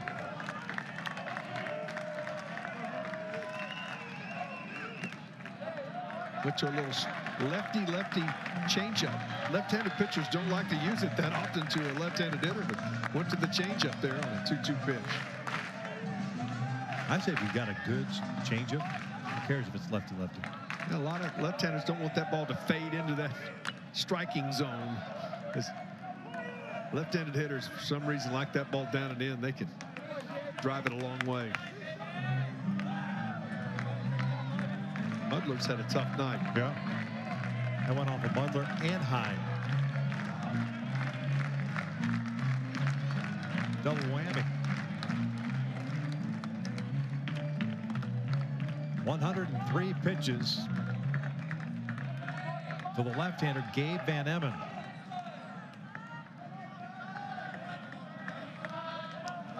Lexington, Massachusetts native, has been spectacular in his 10th start of the season. Trying to get the third and final out. 3-2. This is driven out towards center field. Spur has a beat on it. And there it is. We're through 7 in Norman. 6-0 UConn. Trying to get to the Super Regional for the 3rd time. And right now having some fun in that dugout. Still got to get some outs to go, but feeling pretty good about themselves at this moment.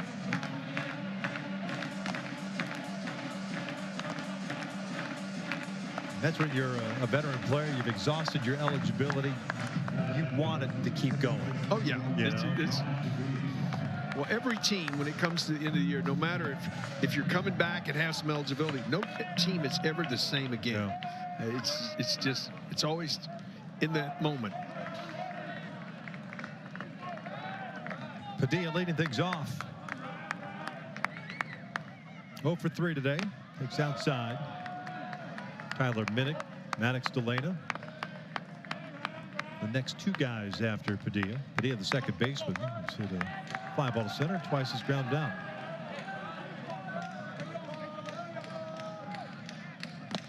Two 2-0. Crooks came on in the 7th inning and got the final out.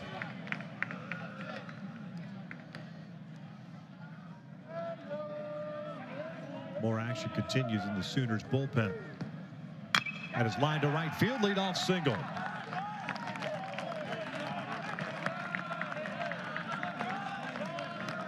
Young pitchers think, well, that wasn't a bad pitch if you're watching at home. Well, it's because it's 2-0. The hitter is dead setting on the fastball right here, and if you get it out over the plate where he can get the barrel to it, they're going to square it up most of the time. That's why pitch count, not pitch count, but 0-1, 0-2, and 1-0 and 2-0 are much different. Especially from a confidence perspective for a hitter. You can zone out in one spot and say, I'm looking for the fastball right out here.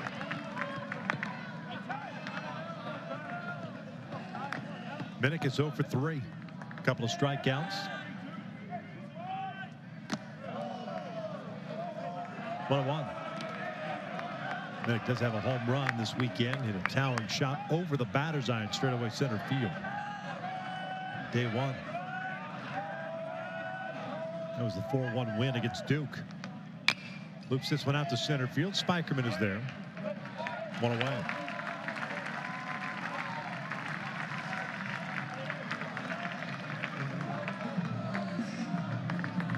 Do you run Van Emmen back out? I don't think I wouldn't. He's giving you everything. Don't want to put him in trouble. You still have some guys left in your pen that have, because you haven't had to use that many. You've gotten 3 great starts in this regional, has Jim Pender. So I think because of that, you have the bullpen left. Skip Johnson has gone to the bullpen.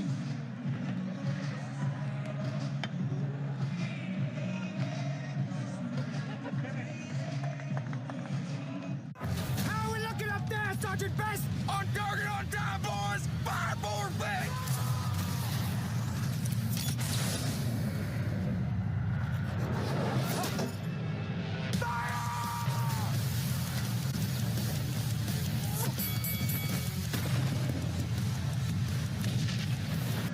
Jamie hit.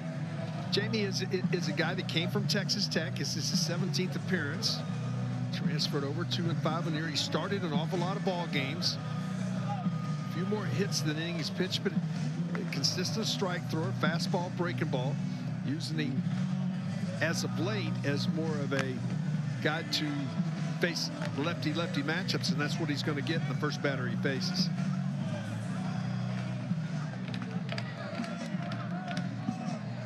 Maddox Delana coming to the plate. Hip becomes the 5th pitcher used by Oklahoma.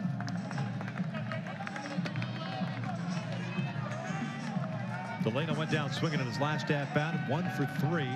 2-run home run for the 4th inning.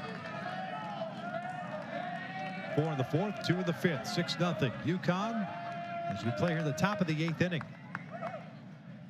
First one on the way. It's fouled back right above us. That's the first foul ball that's even come remotely close to our booth. You know that? They've come out close to the rent cars. Yeah. The rental cars for sure. It's a good thing we got waiver coverage.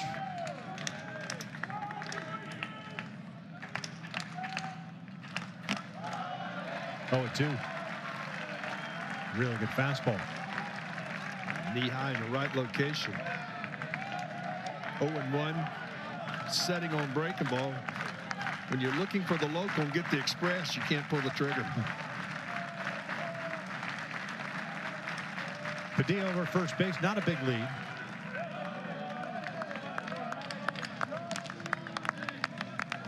Big inning for Oklahoma. I know they're down 6-0 already, but the last thing you want to do is make it 7 or 8. You've got 9, 1, and 2 coming up in the 8th inning.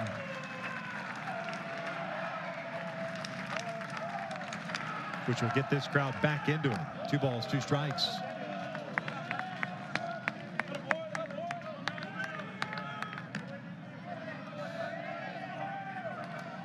Will Karsten.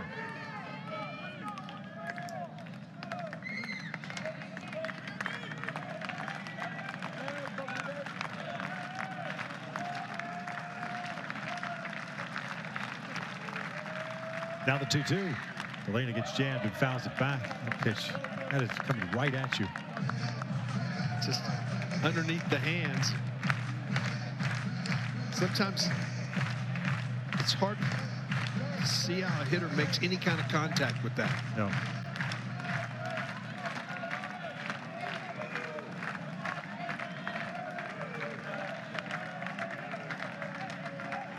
Another 2-2.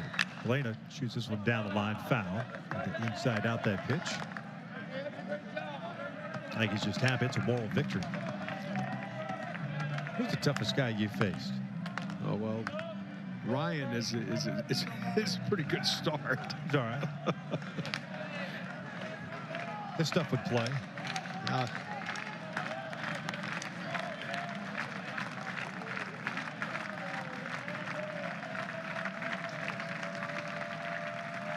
little bit bigger lead for Padilla, and that is a called strike 3. Got him looking. 2 down. Now this is painted on the outside corner for the strikeout with some giddy up on it. Big out.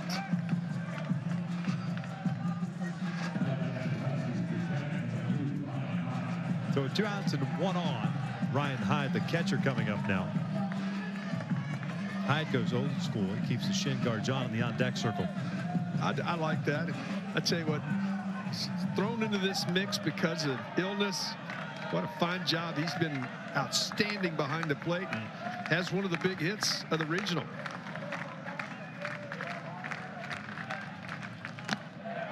Big hack.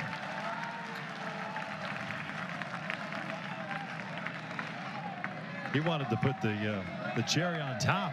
That was an exclamation point swing. Yes, wasn't it was. We hadn't seen that from Hyde. Third start of the weekend. This one lifted down the right field line, slicing foul and out of play. 0-2.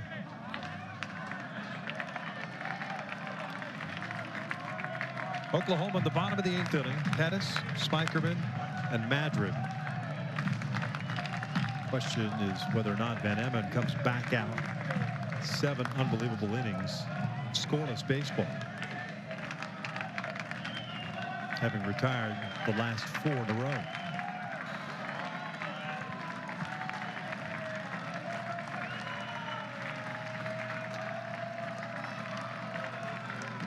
One and 2.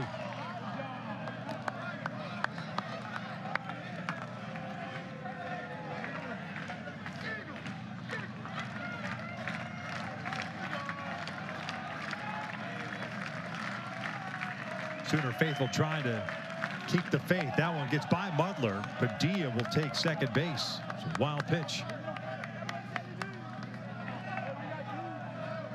Tried to drop that slider in so he could get Hyde to chase it. Just slides underneath Mudler in the 5-hole and runner into scoring position.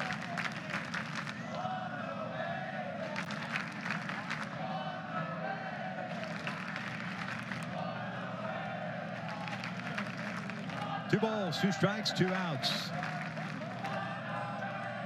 UConn 3 for 6 with men in scoring position so far. Hyde will see that ball hit his foot. Padilla will head back to second base. So a hit by pitch extends the inning.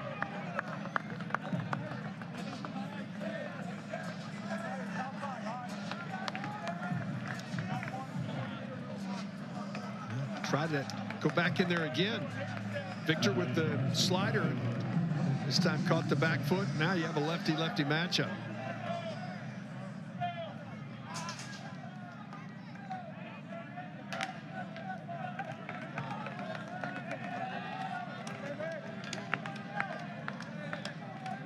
UConn started this regional 2-0. Defeating Duke and then Oklahoma. Lost to Oklahoma last night. Forcing this game. This is a bouncer back up the middle, a base hit. Padilla will come around to score. 7-0 UConn. TC Simmons coming through with the RBI knock. Comes to the plate, looks for the first pitch. He's thinking, I'm first pitch fastball. I'm going to put a good swing on it. Beats the shift. Into center.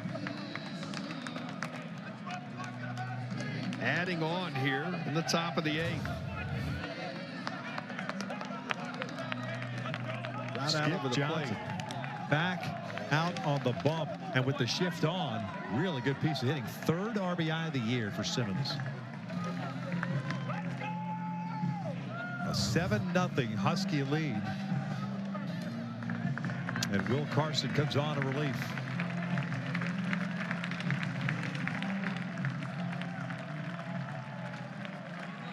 They say Rome wasn't built in a day, but it could have been if they'd used Amazon Business. Discounted bulk orders on your business supplies, guides on what to buy, Bravo, and analytics so you know where all the money's going. Hey folks, the Women's College World Series Championship Series is almost set. We'll have game one of the best-of-3 series on Wednesday. Coverage begins at 8 Eastern on ESPN and ESPN+. Oklahoma lost to Florida earlier today and needs to win the next game to continue that hunt for the 4th consecutive national championship. That game is going off tomorrow at 2 p.m. Eastern on ESPN. That's a great event up in Oklahoma City, just up the road here from Norman. If you've not been, that's something to go see for a day, sure.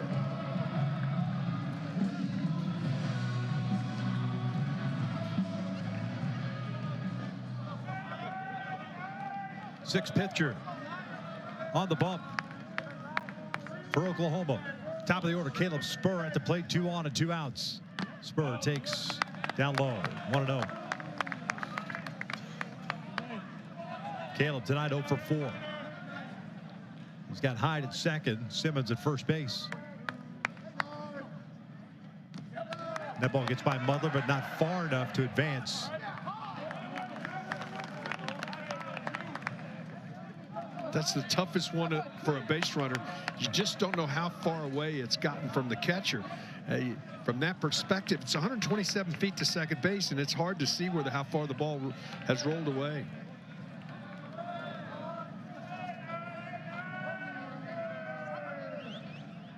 Spur fouls it off, 2-1. 8 hits for UConn tonight. 4 for 7 with men in scoring position. That's big. That's the difference in the game.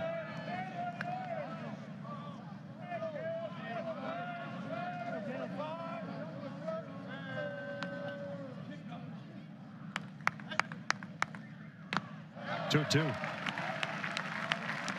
Last night they stranded base runners early on in the game, had an opportunity to expand a lead, didn't do it. That was the only opportunity they would get pretty much the rest of the night. 6-4 winners. That was Oklahoma last night, forcing his final game tonight. Now the 2-2. Spur did not go around, so full count. Runners will take off with the pitch. Well, this big pitcher, Oklahoma, you just can't. You're down to 6 outs. Got to get an out now. Runners go, 3-2, and Spur lays off. It's ball 4.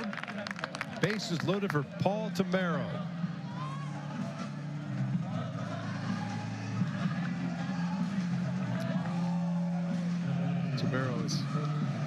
Seems like he's been involved in everything. Defensively, he's been brilliant. 2 for 3 tonight with a chance to break this thing wide open right now.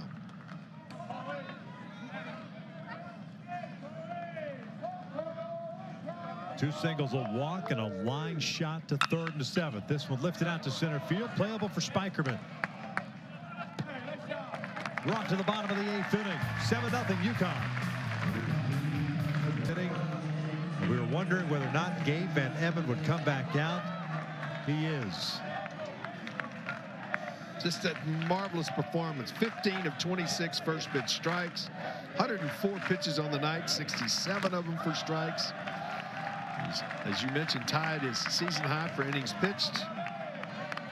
He has just been spectacular. Transfer from Endicott College in Massachusetts. Division III program that continues to turn out some pretty good seasons. Endicott this year 47-4. That's good in any level. Yeah. Pettit delivers, or looks at a strike, I should say. 2-1. They were 25-0 at home. Well, let's just say unbeatable. Yeah. 2-1. 3-1 now. I can't imagine that Coach Penders goes very deep with Van Emmen, considering what he's already been able to do. 6 outs to get for UConn. Pettis a couple of fly ball outs. He'll drive one out to left field. Did he get all of it? Moving toward the wall and leaping up for it is Corey Morton. It's just repeated itself over and over in this regional. It's great defense. As Pettis gives this a charge, it stays in the ballpark and it gets caught. Leaping into the wall.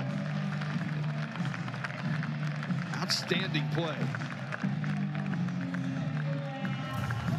Not surprised. Morton and the rest of the Huskies have done a terrific job. That man right there, an unbelievably great job as Gabe Van Emmen takes his stroll through his teammates and back to the dugout in a gutsy performance in this final.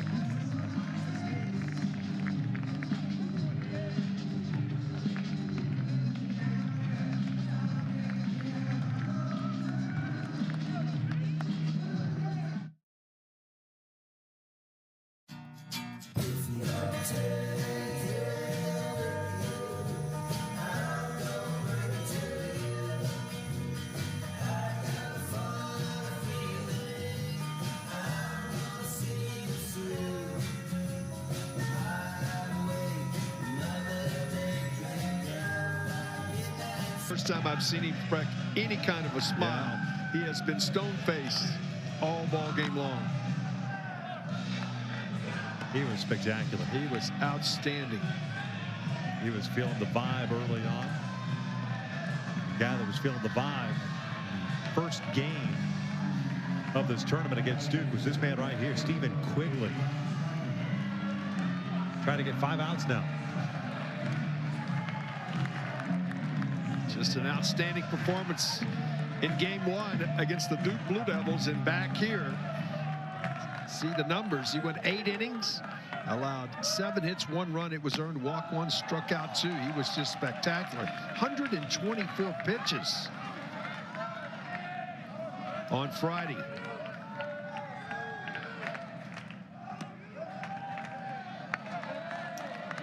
This is just it's like a bully. Well, he's got a power sinker. That's his ball really runs.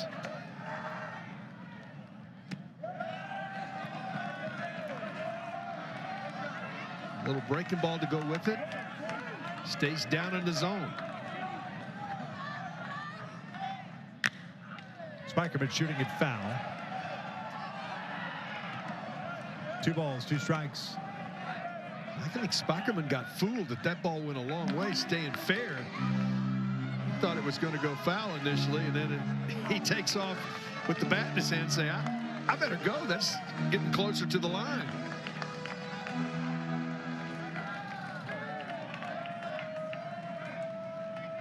Here's the 1-2 pitch. Called strike 3. Spikerman goes down looking. 2 down. Quigley just has excellent control. Watch this run away from it right on the outside corner, right at the knees. You can see that little movement about an inch, inch and a half. Nips the corner for the strikeout. He pitched on Saturday in that 1-0 game against Oklahoma.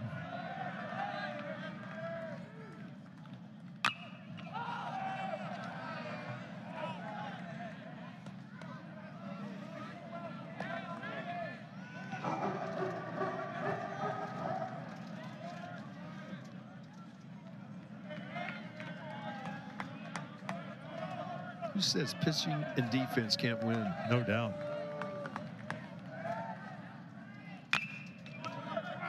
Rolled foul. Madrid behind the count of 2 balls, 2 strikes.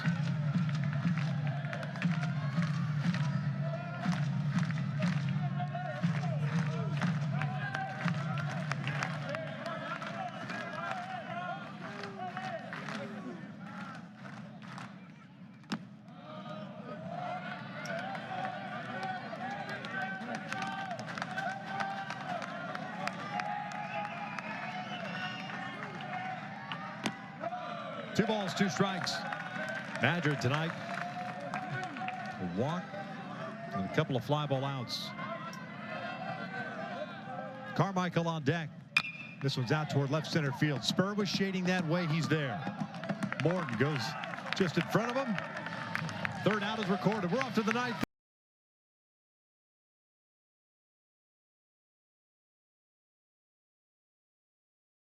Stat. Top of the ninth here in Norman. Regional final, 7-0. UConn leads it. Broadhurst, Morton, Padilla in the top of the ninth. 3, 4, and 5. The excitement's building. You can't get ahead of yourself. If you're UConn, don't give away these 3 outs right here. Keep grinding.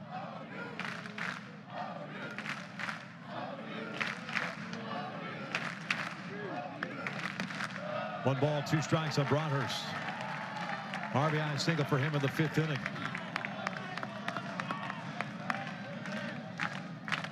Couple of 2-run home runs in the 4th started the scoring for UConn. This is a ground ball. Snyder smothering it at first base. Robs Broadhurst of extra bases. 1 down.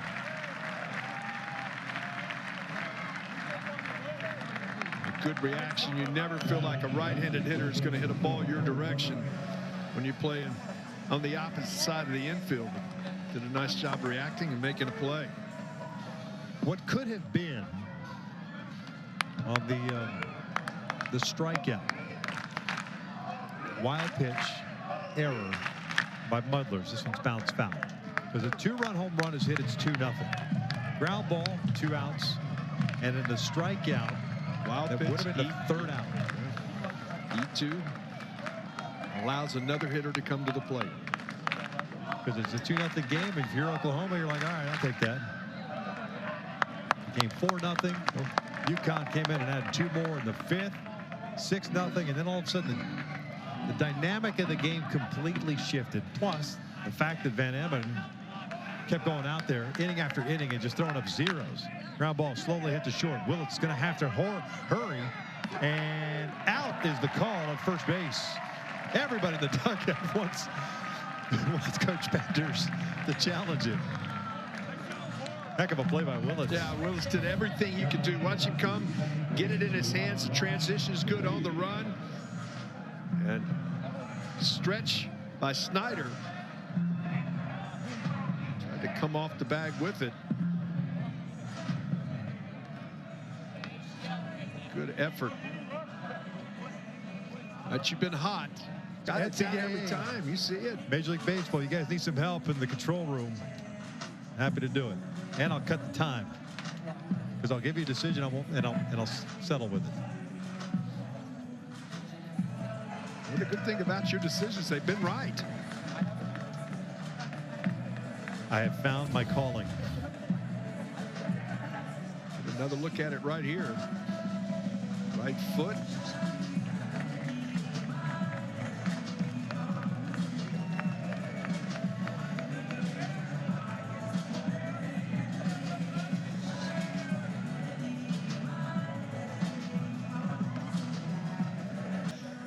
Not really a thing, though, but I like it. Angel Campos. Man of the people, Keith. I'm telling you. Outstanding.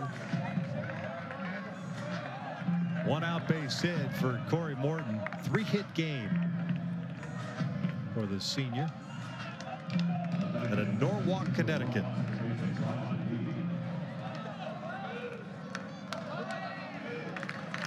Having another fantastic regional. He was all Gainesville regional team last year. He takes off first pitch. No throw, stolen base. Tremendous jump that time. 19th stolen base of the year. Went on first movement. Didn't draw a throw. Brian Padilla, 1 for 4, singled and scored in the 8th.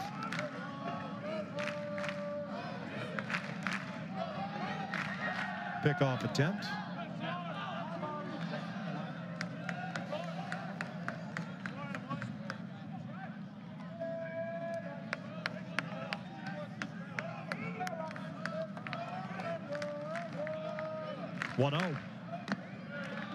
Caught the inside part of the plate to even the count.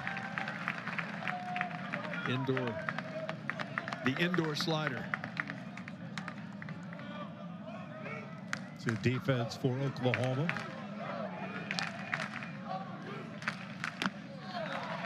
One or two.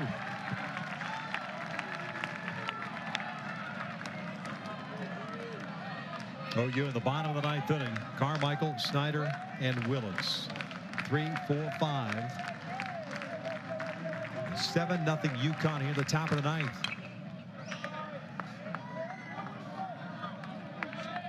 Over 3,800 in attendance at its peak here in Norman. Many have departed. The hardcore faithfuls are still here, hoping for a miracle comeback. Padilla shoots one out toward right field. Madron is there. 2 down.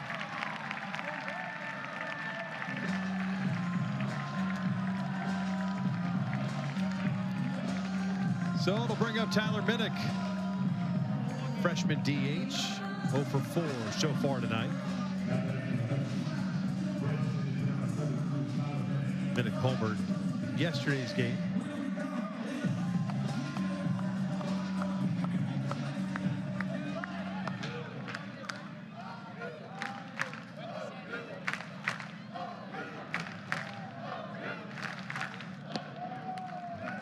Count.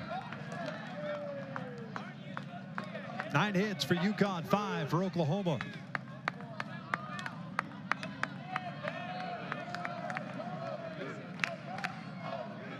Little dribbler. Willits has to come charging in. That's going to be another tough play. And that is safe. Coming home trying to score is the veteran Morton. He's gone down. We'll head to the bottom of the ninth. Continue the inning.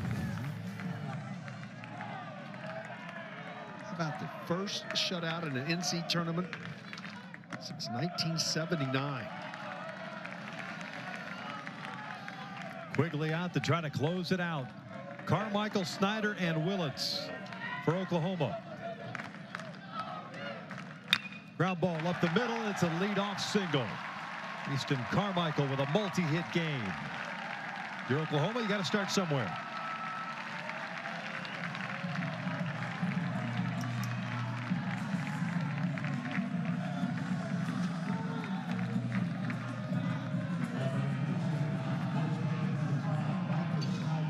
Brings up Snyder. Multi-hit game, has been on board 3 times, an intentional walk and 2 singles.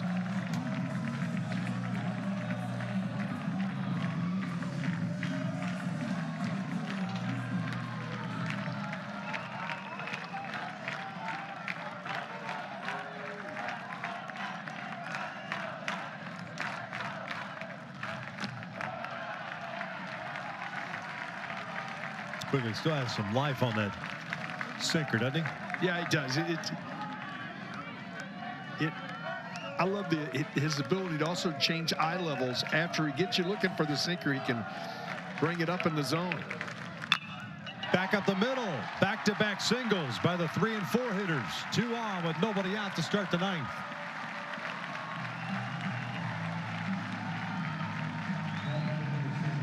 This crowd's been yearning to get something going.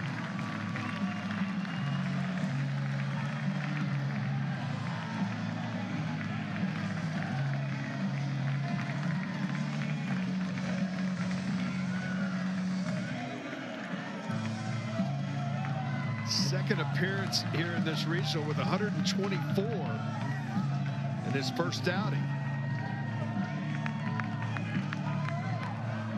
You know, you get up and get loose and then sit down in between innings. Trying to come back out, see if he can get it going here. Willits looks at a strike. Switch hitting shortstop, 1 for 3 today. Had a single in the 4th inning.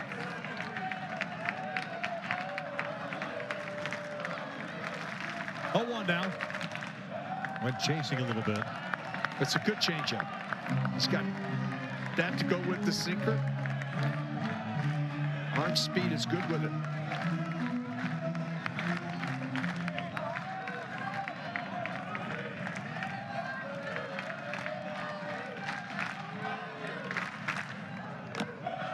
nowhere near the strike zone there. Well, if you're going to ever start a rally, this would have been the part of the lineup to do it with.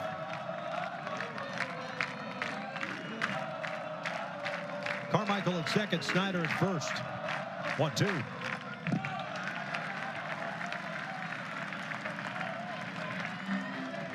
That ball a little running away. It does. You can see Ryan Hyde. He was very happy with how the result of the pitch was. Braden Quinn getting ready. He's the left-hander.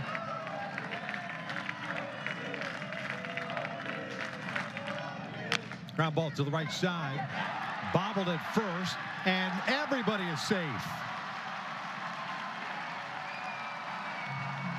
Delano really only had one play, that was to first, but kind of peaked up a little bit, didn't he? He raced up and looked and then couldn't secure it where he could get any type of out on the play. Once you bobble it, you got to get back to it. Sort of slipped, came up, tried to pick it up with his glove. Got to pick it up with your hand. Ball stationary, and he could have gotten an out. First miscue of the tournament for UConn. Elena's 5th error of the year. Jackson Nicholas, the second baseman, 0 for 3. Bases loaded. 1 ball, 1 strike.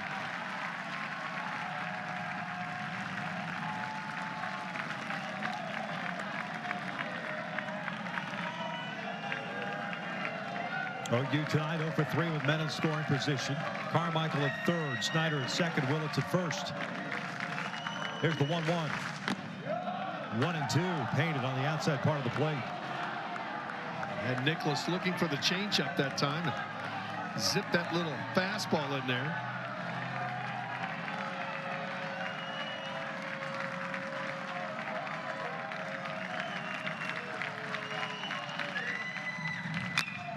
Lifted down the line. Long run over for Morton, slicing out of play. Looks like that entire bullpen has been cleared. They're all in the dugout on the third base side.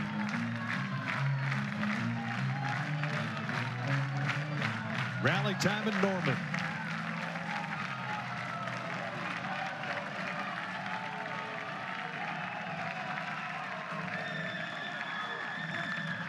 Nicholas shoots one toward short. Should be 2. Tamero to Padilla on to first. They got him. Double play. The run scores.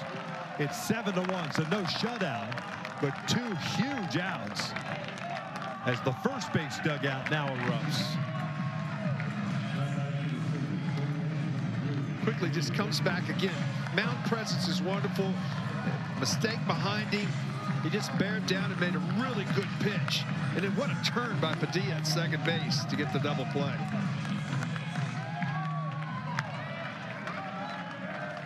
Two outs. Man at third base. The first pitch strike to Anthony McKenzie, batting from the left side. 0 for 3. Injured a couple of days ago on a pickoff attempt, back in the lineup tonight. He breaks his bat. It sounded like he broke his bat. This is a ground ball to first. UConn on its way to the Supers. They defeat Oklahoma tonight 7-1. Their performance. We saw it from Lotus last night for Oklahoma as they picked up the victory. And tonight it was Van Emmen, and all tickets have been punched. 6 seeds at 3 or 4. 6 seeds. Record. Congratulations to UConn for advancing to the Super Regionals. They take on Florida State for a chance to play to Omaha, the College World Series.